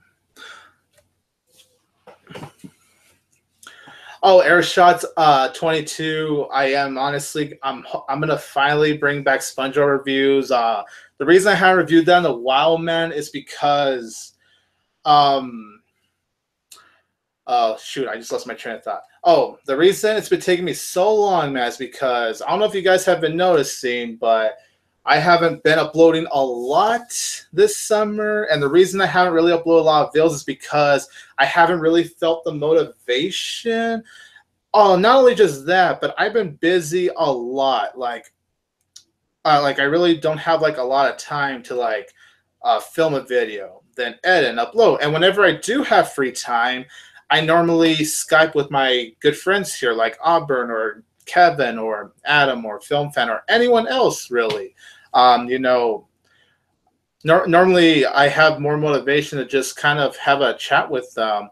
But yeah, I promise that SpongeBob reviews will actually come back, man. Especially with a site that does have those episodes. I forgot the name of the site, but I know that with rewatches, I can be able to have a better grasp. Because the thing about me is I like to make sure I take down my notes. And unfortunately, for some of the past new episodes, I have been watching the new episodes, but every time I took notes, I don't know where I put them. I lost them somewhere. But for sure, after I rewatch some of the episodes, which I actually have done these last couple of weeks, so I could tell you for sure they will be back soon, because these last couple of weeks, I have rewatched the new episodes from last year to now. So they will come back, but I just haven't had the motivation. Not because I'm not liking the show anymore. I'm still really liking the show. Just every time I say, come on, Tony, you have to do this, I just haven't had the motivation. But I'm slowly finding my urge again. Like, my urge is slowly starting to come back. So yeah, I do apologize for that, though. He's 77. Oh, shoot, really? Then yeah, Al Pacino really looks good for his age. I didn't even know Adventure Time was ending. Now, I haven't kept up with the show. It's only when it started out, but I remember for what I saw, I hated the show, but I'm not going to glow. I mean, it's sad for those that are a fan, because I know a lot of people that adore Adventure Time, and it's always sad when a show you adore is ending. But yeah, I think it is pretty sad, for the fans out there. But since they're ending Adventure Time, though, I hope it does end in a way where it is satisfying for fans. Like regular show, how they ended regular show was perfect. Not going to give away any spoilers for those that haven't seen the series finale. If you're a fan of regular show or used to be a fan of regular show, I recommend watching the series finale, even if you haven't kept up with the show lately. Watch the series finale. How they ended the show, honestly, was perfect. I could not have picked a more perfect ending for regular show. That is how you end a show. Yeah, motivation can be a bitch. It really, really can. Also, as far as like Fairly Odd Parents moving on the Nicktoons, I mean, I'm not surprised. I've seen some of the season 10 Fairly Odd Parents episodes, man. I haven't seen all of it, but I've seen some of it, and wow. Wow. Now, here's the thing. I actually have an unpopular opinion, whereas I know people started to give up Fairly Odd Parents after Poof. I've actually really enjoyed the seasons the minute Poof joined the show, and Sparky, who, by the way, is not even anywhere in season 10. Now, like I said, I haven't seen every season 10 episode. So for those that have kept up with every season 10 episode, let me know if Sparky has showed up or not. But Sparky, who, believe it or not, is a character I do like. I actually do like the Sparky character. He's nowhere in season 10. And also the fact that they added the girl Chloe, like to share the Cosmo Wando with Timmy, that's stupid. Like, Butch Hartman, he's a creative guy. I don't know what made him want to go in this direction, or whoever's writing the episodes. Like, just no. So it's no surprise to me, and I do think it's time that the Fairly Odd Parents ends, because obviously they keep going in directions each season, and it's not getting better. Like I said, I actually do like the season with Sparky, season 9, I believe, but yeah, season 9, but season 10, oh my god, for what I saw, it's bad. And even the animation, what the hell is the animation in season 10 too? Just, oh man. Fairly Odd Parents, at least for 9 seasons, had a good run, but season 10, I think it is time, in my opinion, that it ends, because especially if they're going to keep Chloe on the show, yeah, I'm sorry, I don't want the show to be on any longer.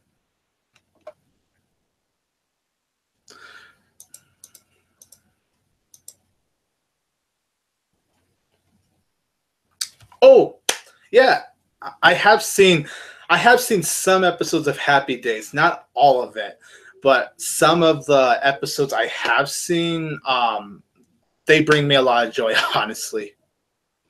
Yeah, I know, Tom Blakeney. Every time I need to motivate myself to review a movie or a SpongeBob episode, I need to just put on a Shia LaBeouf video that says, just do it. I should try to do that, actually. I think it's a really cool idea, MC Deadpool. I actually do like that idea. Also, that's a good suggestion too, by the way, Kevin. But I kind of want to do it like individually, because it's just something I've been in the habit of doing since the beginning. But I'll get there. I'll definitely get there for sure.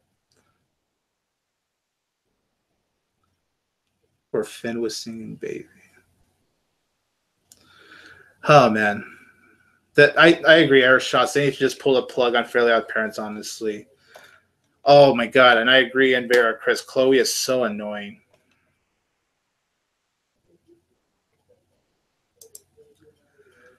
I've seen a few episodes of Steven Universe, Chris, and I think it's okay, to be honest.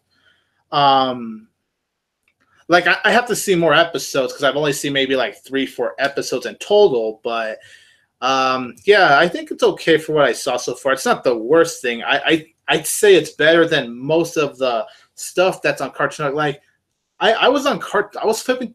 Excuse me. I was flipping through a Cartoon Network here in my room, like a couple weeks ago. I'm eating dinner. I'm curious to see what's on Cartoon Network.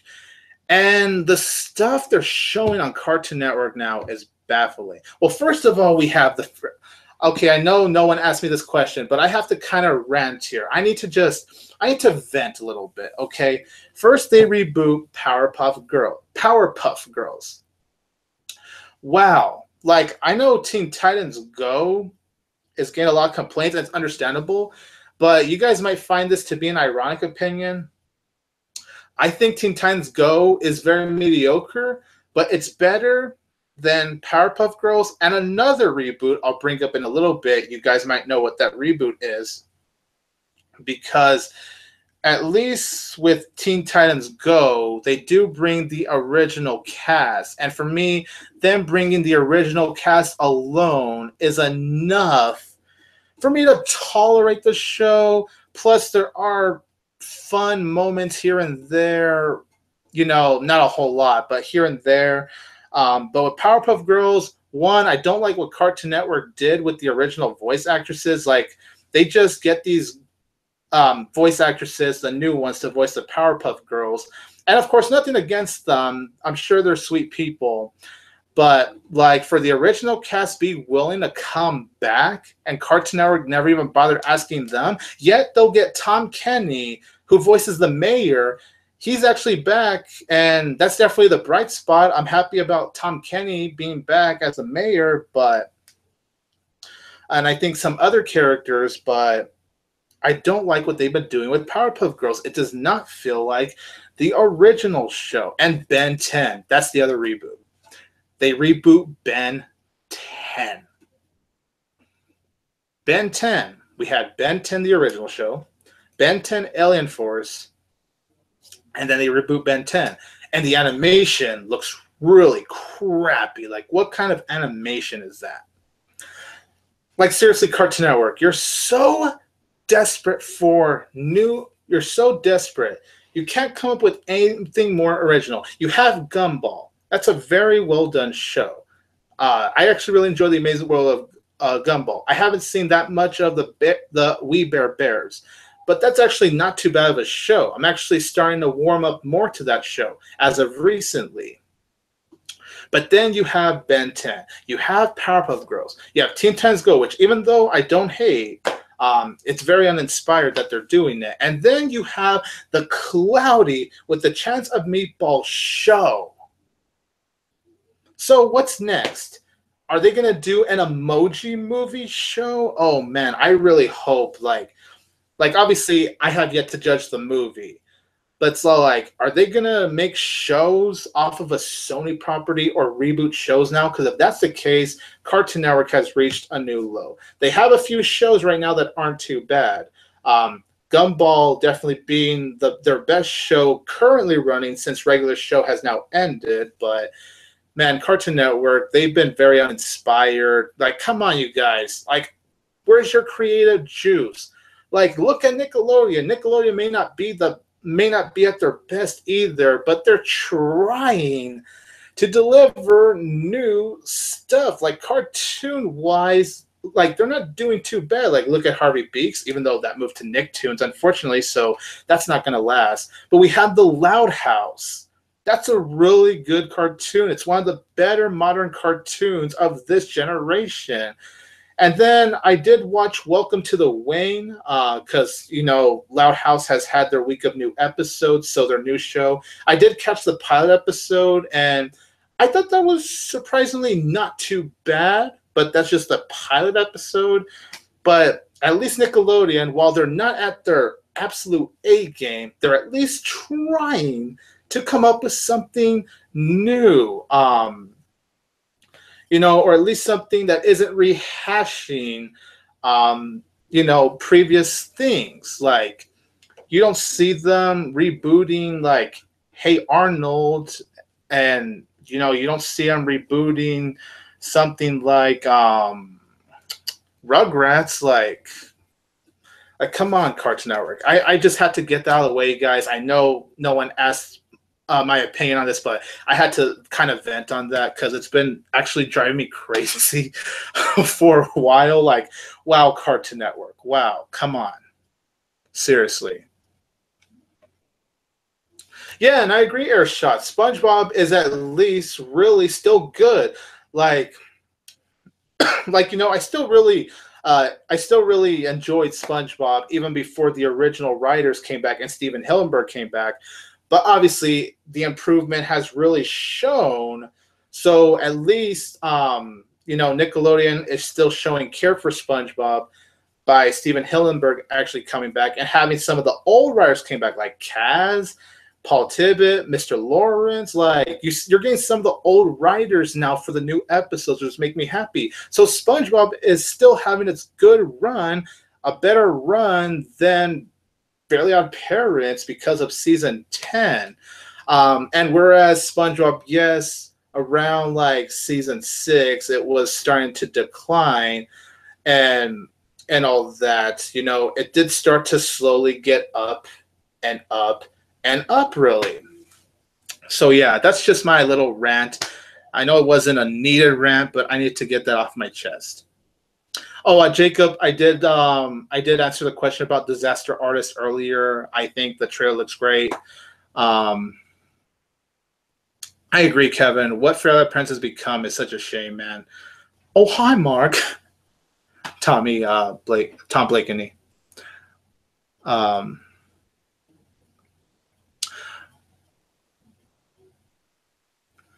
Yeah, I'm the same way, Alkinson. I've seen a few episodes, but I have heard the show's gotten better, so I should try to watch more Steven Universe. Speaking of Happy Days, Tony, this is between. Oh my God, MC Deadpool. Yes, yes, yes. Oh my God. Yeah. Let the hate flow through you. Oh man. Yeah, I'm sorry I got ranty there, guys, but it's been driving me nuts ever since I went on Cartoon Network and been seeing where they've been at as of late. Like, shoot. Oh, man. Thoughts on DuckTales 2017. I haven't been a big follower. Like, I've seen some episodes, but I haven't seen like a whole lot of them growing up. So I can't say I have an attachment to DuckTales, even though I have liked some episodes I've seen growing up. I can't say I've had any attachment to it, but I think the DuckTales 2017 could be interesting. But yeah, we'll see how it goes. I'll say I'm just kind of interested, but I'll have to wait and see, really. But yeah, the some of the episodes I've seen from the old show, those were really cool. Oh, they did Ultimate, Alien, and Omniverse. Yeah, I think I remember that. I think I stopped keeping track of Ben 10 after Alien Force, though. I guess that's when I just started losing track of more shows on Cartoon Network, but I did hear about that. Yeah, I agree. I agree, our shots. Like, it does feel more cutesy. It just, like, the girls sure in the original show, they're girls, but they were badasses. And the new Powerpuff Girls, they're not really badasses. It's just so cutesy and girly. Like, I know some people think My Little Pony Friendship is Magic is a girly show, but like it does go into some dark places when you watch the later seasons. Um, Honestly, the new Powerpuff Girls makes My Little Pony Friendship is Magic look like I guess in comparison, it looks more grown up. Yeah, it's just way too cutesy, and just the storylines they come up with. Like, I believe there was an episode where Bubbles adopted a pony. Someone could correct me on that, but I think there was an episode about that, and I remember going, really? Yeah, the stories they come up with are just dumb, in my opinion, at least.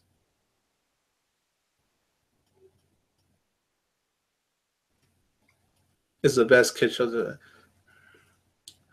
Oh yeah, yeah, Disney XD. Actually, I haven't seen a lot of Disney XD shows, but for what I have seen, yeah, I would have to agree. I think Disney XD, when you're really looking at the shows they're coming up with, like the Marvel stuff, like they're hitting it out of the park. Like I think Disney XD is like doing better.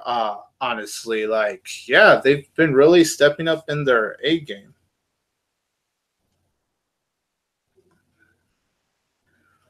Yeah, I could see why you hate season seven, Alcacin. I wouldn't say I hate it like you, but I could definitely understand why.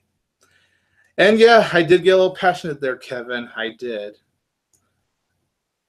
Yeah, I remember the Disney Channel crossovers. They were pretty fun. Although I like how in the Sweet Life Hannah Montana crossover, Hannah Montana does not even appear until like the ending of that crossover. So I never saw the point of them really doing crossovers.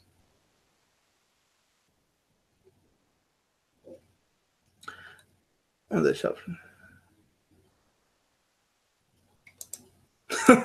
My Little Pony was so cute to me. Vomit to be honest. Like, yeah, in the first season, it does become girly. It didn't really bug me. Maybe it bugged me a little bit in the beginning, but honestly, if you actually watch more of their seasons, it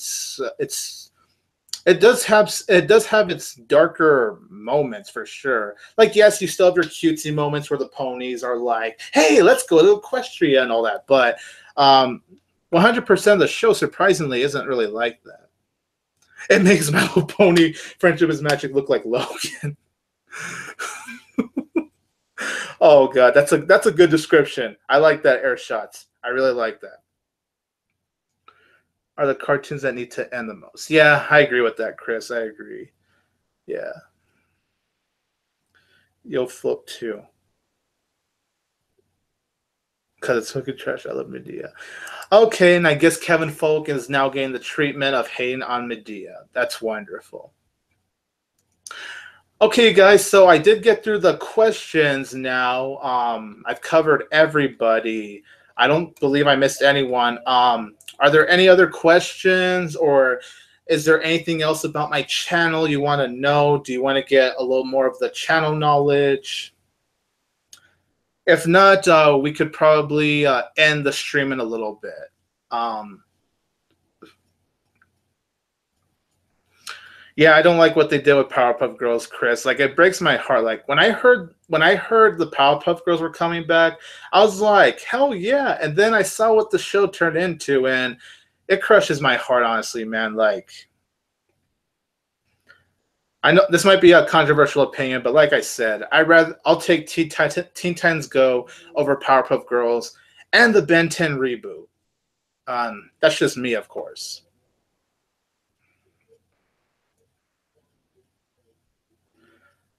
Because at least there's some fun to be had with Teen Titans Go. Some. And I don't feel like I'm in pain watching it either.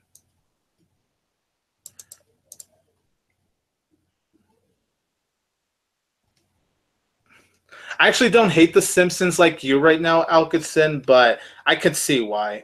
I know The Simpsons is supposed to end in 2019, so 2 more years until that. That is insane. Wow.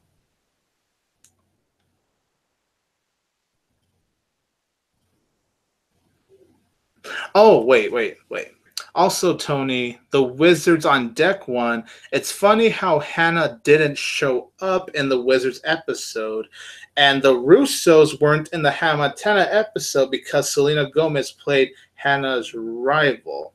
Yeah, I remember that. That's the thing. If you're gonna call your thing a crossover, make sure it's actually a crossover. Don't mislead your audience. Like that's why personally, guys, I don't know how many of you would agree with me on this or disagree with me on this.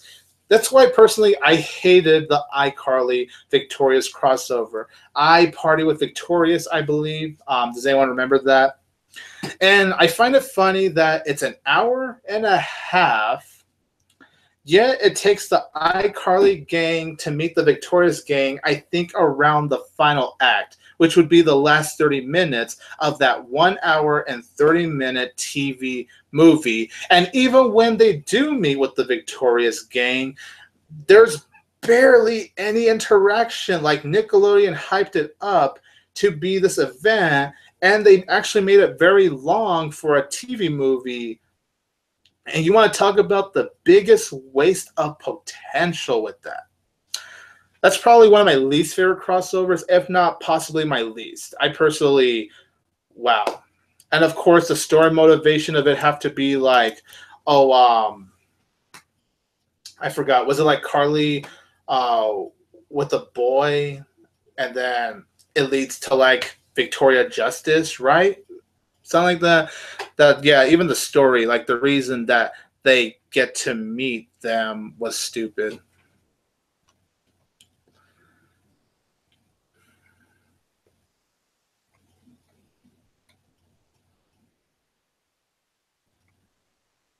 Okay, as far as SpongeBob, Cartoon Jazz Lover asked me questions regarding my thoughts on the recent season. SpongeBob, I'm very happy with. Family Guy, I have to watch the second half of the new season. I just lost track, but the first half of the recent season I have liked so far. And then for Simpsons, I've actually been still really liking. Like it's crazy how the Simpsons has run this long, yet I still feel like the Simpsons. It's crazy. It's run this long, but for me, I could see why people could get tired of the Simpsons. But the reason I still love the Simpsons, because really, when you look back from the first season to now, the characters are still the same. You know, it's not like the Fairly Odd Parents, for example, where the characters change into something you don't want to see, or Family Guy, where the characters in the earlier seasons change into something you don't want to see in the later seasons. You know, Homer is still the same exact Homer from the early seasons. Same thing goes for Marge, Bart, Lisa, Maggie. Like character traits, like I could definitely see why people could get tired because maybe the storylines aren't as inspired. They rehash certain episodes, and I'm not going to deny they do rehash some episodes in the past for sure. But for the most part, I feel like the storylines they come up with are still a lot of fun. I still love following this family, and honestly, even though I do think it's time to call it quits, by the time we get to 2019, it will be a sad day because the fact that I've been watching The Simpsons since I was little, even though I shouldn't have watched it when I was young, but I still watched sometimes when I was little, it'll be a pretty sad day for me. But that's the reason why, in my opinion, I actually prefer the later seasons when compared to later seasons of like maybe Family Guy or Fairly Odd Parents. I watched Dogtown. It was embarrassing. Oh man. I don't think I've seen that episode. I probably have to watch that. Let's see. A lot of people are talking about the Star versus the Forces of Evil. I really should probably check out that show because so many people talk about it.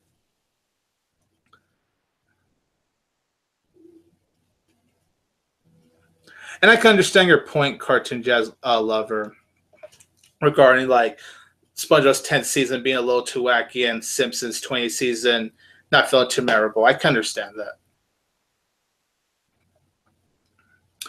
Just after three movies, and that's when you know something is wrong.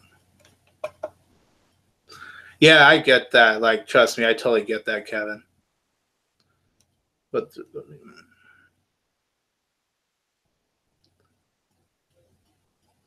oh, um,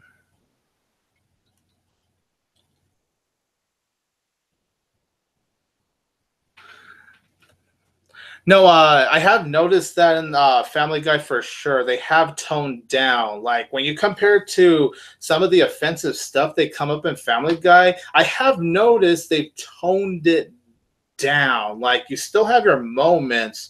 For sure, you still have your moments, but I don't think it was definitely as bad as when it compared to a couple years ago. That's something I'll definitely give Family Guy. The newer seasons.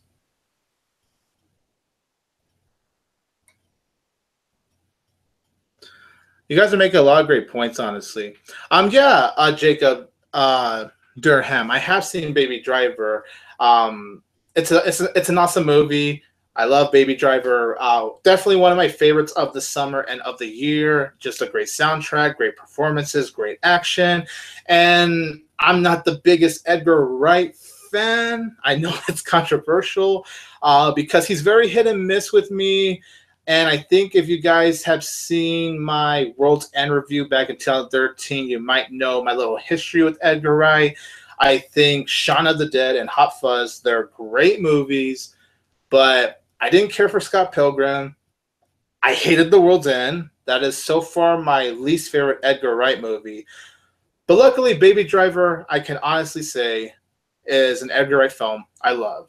You know, I was interested in this film, but I was a little bit worried because I didn't want to dislike it like I did with Scott Pilgrim and, you know, The World's End. So luckily, yeah, Baby Driver, that was awesome. Awesome, awesome movie. Well done, Edgar Wright. Oh, nice. I haven't seen the TBS episodes of American Dad, I think since last year, but I've actually been really liking it a little bit better than when it was on Fox. But I can understand why that you're not digging the TBS episodes. I could see why for sure. Season 11 is probably my least favorite Family Guy. It was the most. I probably have to look back at season 11, but I might agree with you on that. Yeah, yeah, and that's cool. I actually have heard about them bringing back Simpsons DVDs.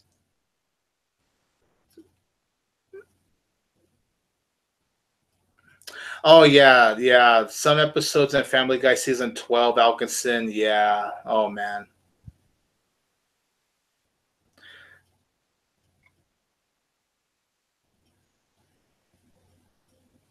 Okay, the five best movies of this summer. Okay, that's a good question, actually, Tom. All right, you guys, let's go on my letterbox. Actually,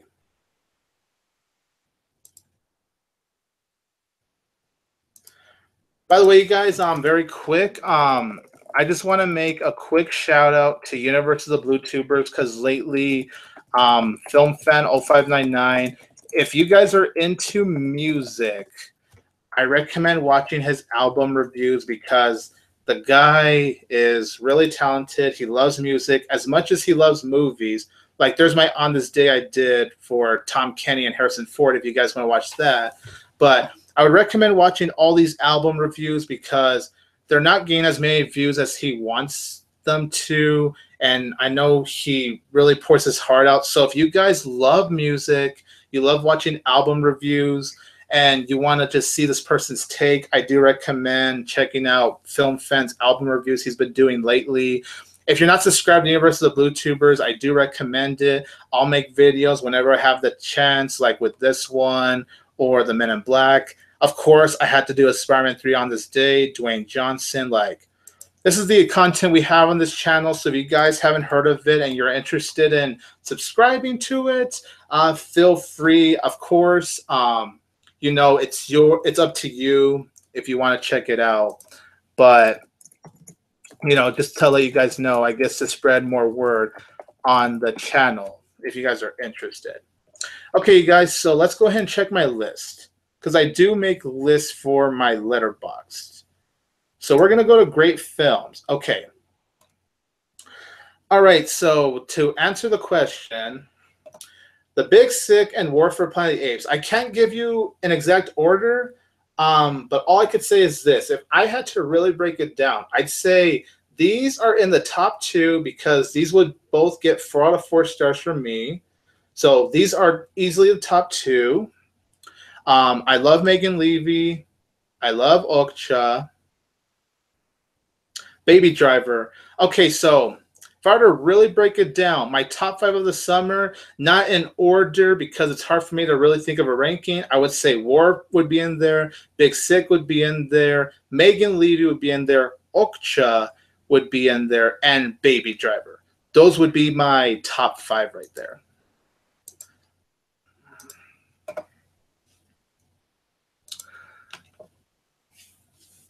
Okay.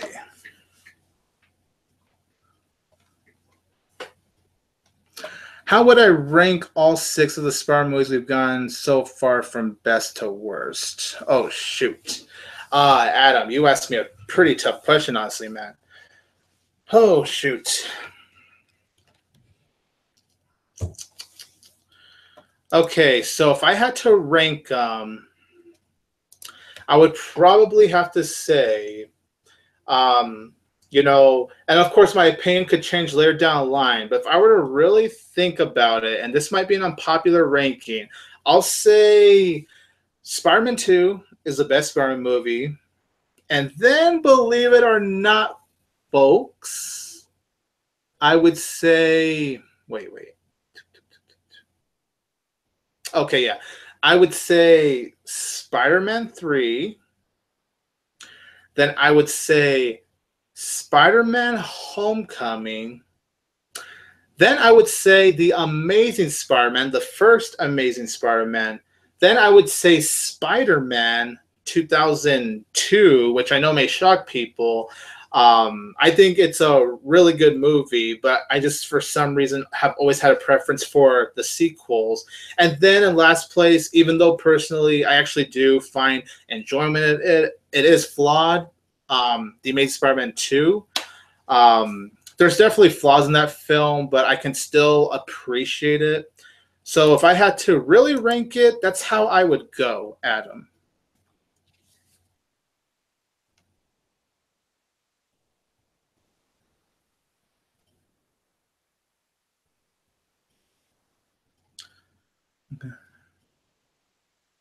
I'm sorry, MC Deadpool. I'm sorry to hurt your person with Scott Pilgrim and the World's End. I'm sorry, buddy. More power to you, though, for liking those movies. But I could not get into them, especially World's End. That was really tough for me to get into.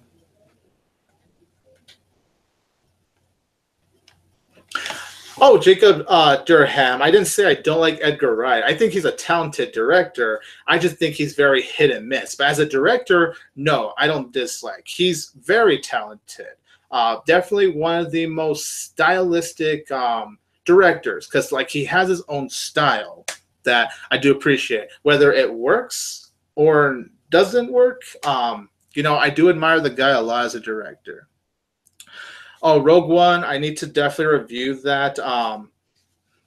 Definitely will be before Star Wars: The Last Jedi, and I've seen Rogue One 3 times now, actually.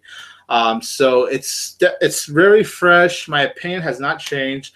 If you guys want to know my quick opinion on Rogue One, I like the film. I think it's a very solid film. Between this and The Force Awakens, I think The Force Awakens is just a little bit better, but Rogue One, it's still good film. I enjoyed it. It was a blast for me personally, especially with that climax. That climax was like, wow. Let's see. I'll get through a few more questions and then I'll probably end the stream from there. Let me just get through some of the questions. Oh god, I saw the Stewie pregnant episode. What were they thinking with that episode?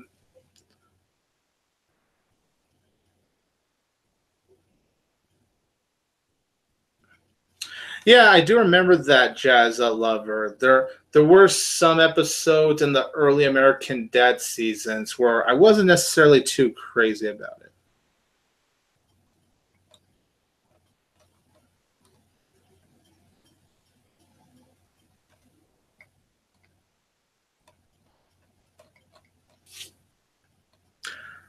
Why am I so handsome, Jacob? I don't know. I don't know. Mm, I can't answer that, to be honest. But thank you for the compliment, though. I do appreciate it.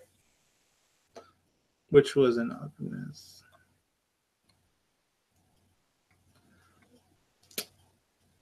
Oh man, that sucks. Yeah, I remember.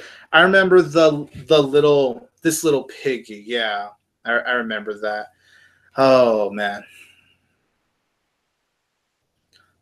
So, yeah, I agree. Air shots. I love Megan Levy, but it really did go under the radar. Like I wish more people went out to see it. I understand it wasn't very good marketing wise. They only had one trailer really for Megan Levy.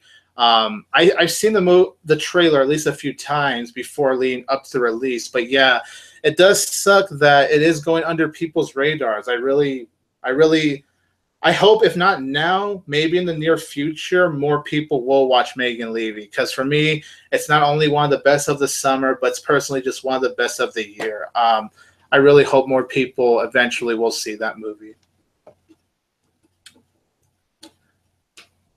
Oh my God, Meg being a foot fetish star, that was stupid. Oh my God. All right, Alcacin Super, you have a good night, my friend. Um, um, thank you, man. I really appreciate it. Thank you for your questions. Have a good night, man. And yes, Adam, that was actually a pretty hard ranking for me. Don't judge. That was actually pretty hard. um, but I'm pretty happy though. I think I have a good idea with my ranking though.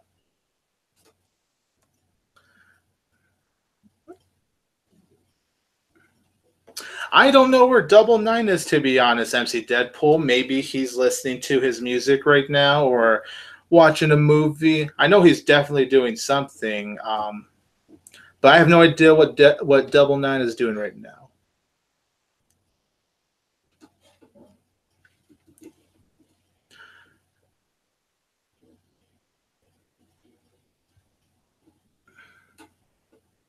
Oh, I'm surprised they are, Chris. Whenever you have a chance, I would probably say give Spider-Man 3 a watch just to see what you think. I'd honestly be very curious to know what you think of that one. Kind of sucks, honestly. It's pretty good. I have to watch more of the current American Dad season for sure. How dare you? Yes, Tom. How dare me? How dare me, good sir? How dare me?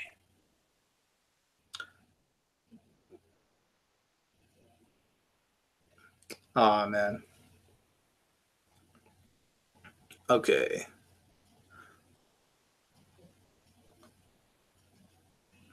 Okay. Adam Haskell. Let's see. If you guys want to know Adam Haskell's ranking of Spider-Man, let's see. Okay. He would go Spider-Man, Spider-Man 2, Spider-Man 3, Spider-Man Homecoming, The Amazing Spider-Man 2, The Amazing Spider-Man. That's his least favorite. He hates The Amazing Spider-Man. Okay. If I miss any of your guys' questions, I do want to apologize. I just want to make sure I get to everyone. And if I do miss it, just copy and paste and post it because it is hard sometimes to keep up with all these questions. So just let me know. Okay, I'll ask you about how was the lesbian scene? He he he. The lesbian scene is very out there for sure. MC Deadpool. I'm pretty sure you'll enjoy it. And obviously, I know why, you little son of a bitch, you. But yeah, I have a feeling you'll have fun with that. Yeah, that was okay. Yeah, that was a scene. Oh yeah, Tom Blake and A, but it's only by a slight. And, like if I were to give ratings, they're both 3 out of 4 star movies. I think they're both solid Star Wars movies, but I do prefer Force Awakens slightly more, just because I do think Force Awakens moves at a little bit more of a faster pace, while Rogue One, there are moments, even rewatching the movie a couple more times, there are some moments where I would feel the pacing, like it would drag a little bit for me.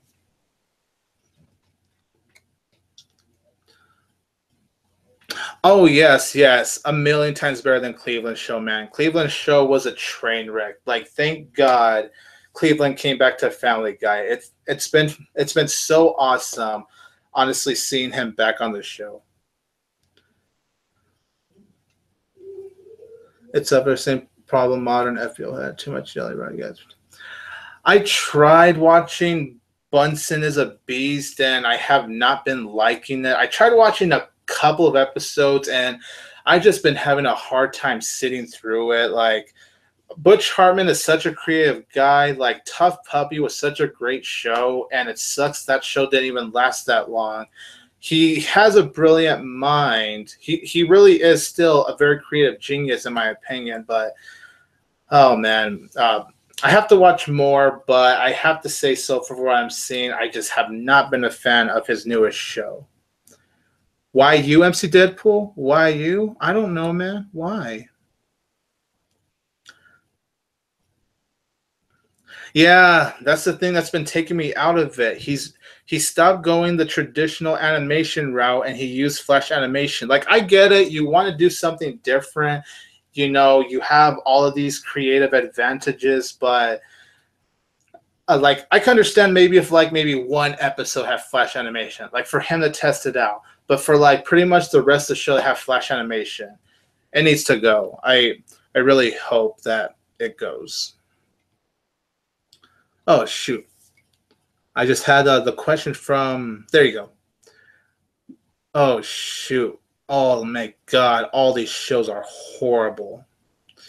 I have to say, Sanjay and Craig is the worst one though, just because the gross out humor they have in that show, man. Oh my god! I can't handle it. Thank you, Tom Blakeney. I really appreciate that. Oh yes, MC Deadpool. He probably is.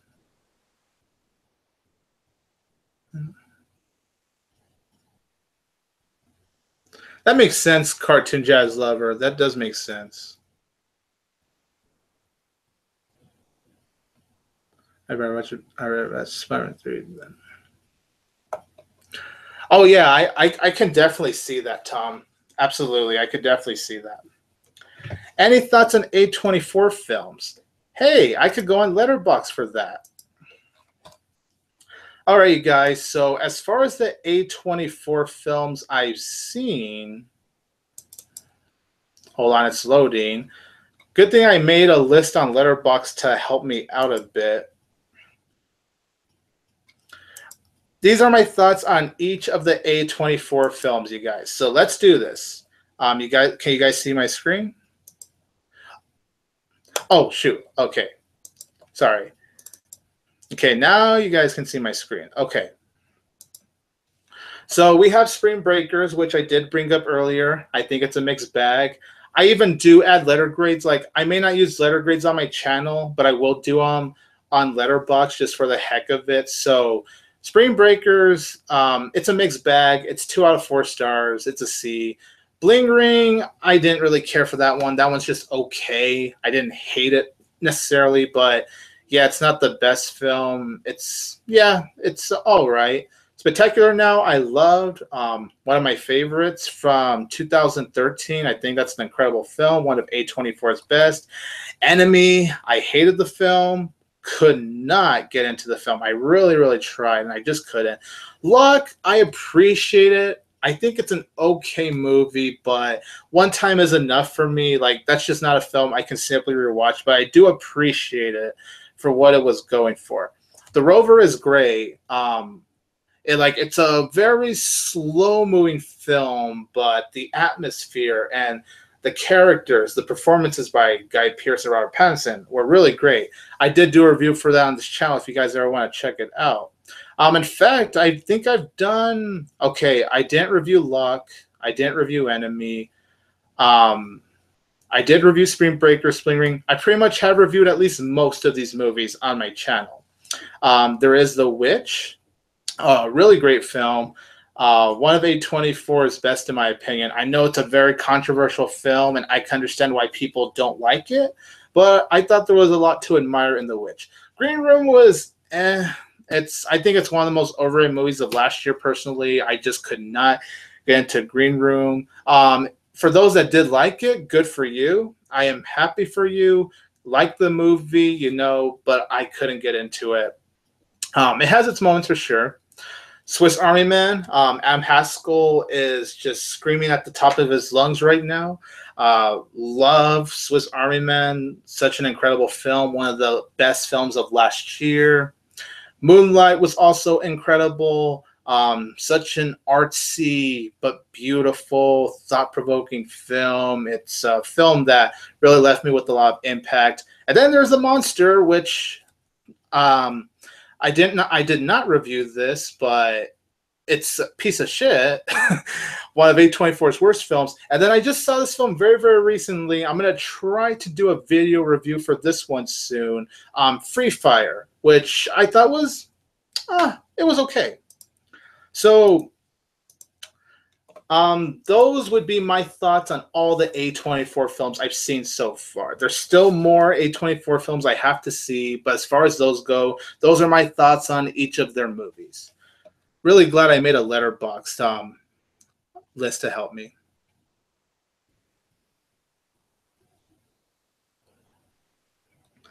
All right.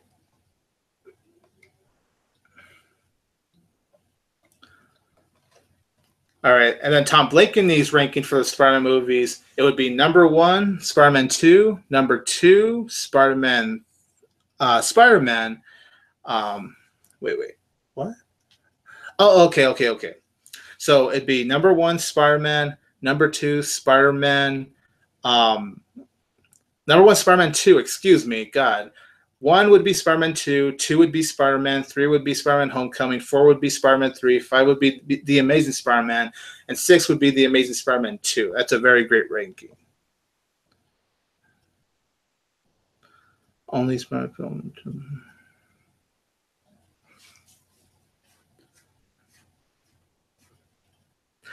Oh, I know what you mean, MC Deadpool, regarding that scene. Sophia Boutella, I'm not gonna lie, she actually is a very beautiful woman, though. She actually is very good looking. Like when I was watching Atomic Blonde, I kind of forgot how beautiful she was.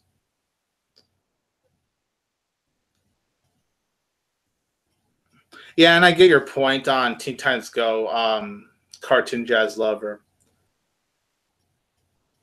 Yes, MC Deadpool. Yes, yes, I think so. I think so. 2 hours later, 5,000 years later. I agree. They need to stop with the reboots, honestly. Congrats on 5 years. Thank you, Jacob. I really appreciate that. Didn't care for Locke that much. Yeah, I think Locke was. I think, like, I appreciate Locke for what it was, like, from a storytelling standpoint and Tom Hardy being in the car. Like, it was all fascinating and all, but it's not something I can just go back to rewatch. Like, it's just not one of those rewatchable movies for me. Yeah, it was like Buried, except I actually do think Buried personally is a better film. I just found myself more engaged with Buried, to be honest. Pickle and Peanut, oh my god. What kind of show is Pickle and Peanut? Like, I have heard of the show, but just watching that, not watching, reading that title, oh my god. Oh yeah, I know so too, Tom. I know so too. Yeah, I agree with you, Adam. A24 can be a real hit and miss studio.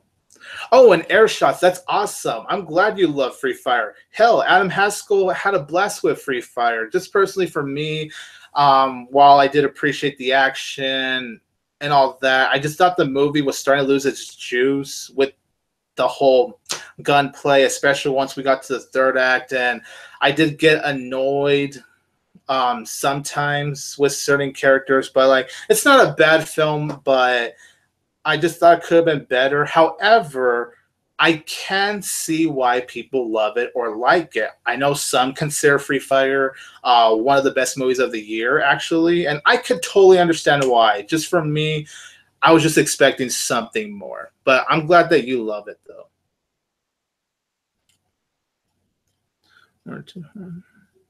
Oh, okay, okay, okay. Um, yeah, me too, Tom. I did find Free Fire to be pretty disappointing, honestly.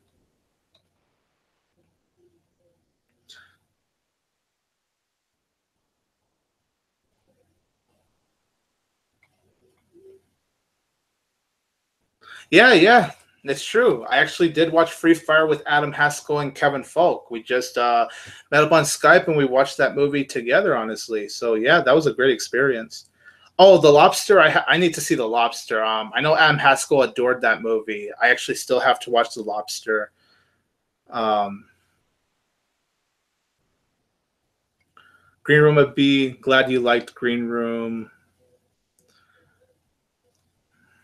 Spectacular. I'm glad you like Spectacular now. Glad you love Moonlight. Just looking through the comments, basically. Barely Lethal. Wait, that's an A24 film? That Haley Steinfeld and Dove Cameron and Samuel Jackson and Jessica Alba film? That's an A24 film? I didn't even know that.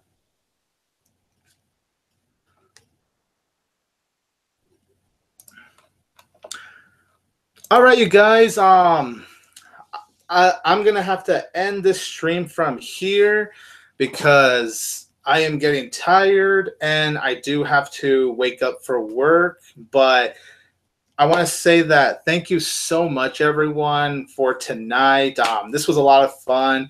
I really wanted to do like a hangout video. I guess you could still consider this a live Q&A technically, but yeah, this was a blast, you guys. And I do plan to do one with my guests.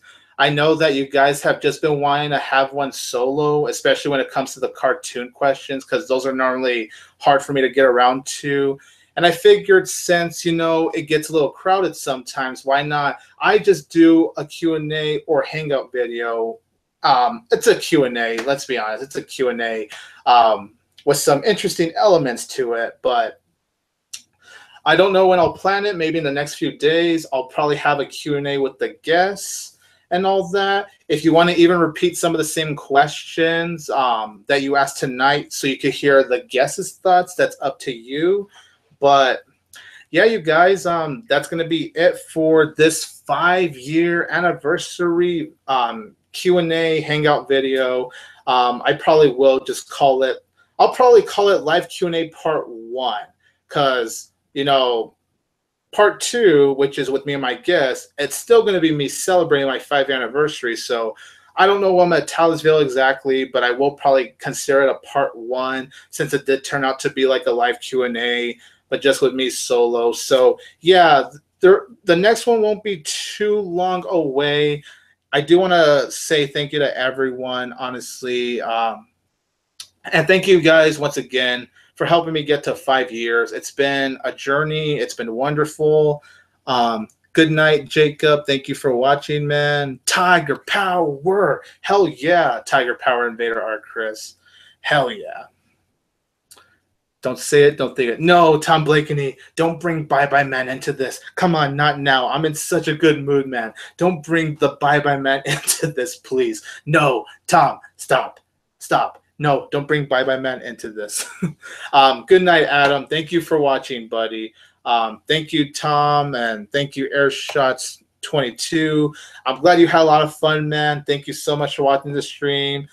Same thing for MC Deadpool, and there's the Invader Art Chris, if I haven't said the name. There's a lot of people in this chat room. Just thank you so much to everyone for watching this stream right here. I'll go ahead and show you guys one last time. See, there you go. There's the stream.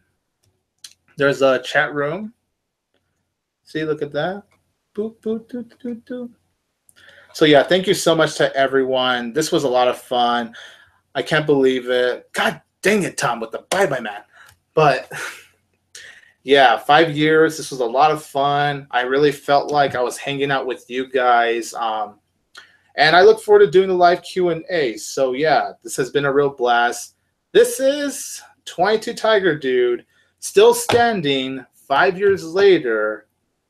And don't forget that I will always have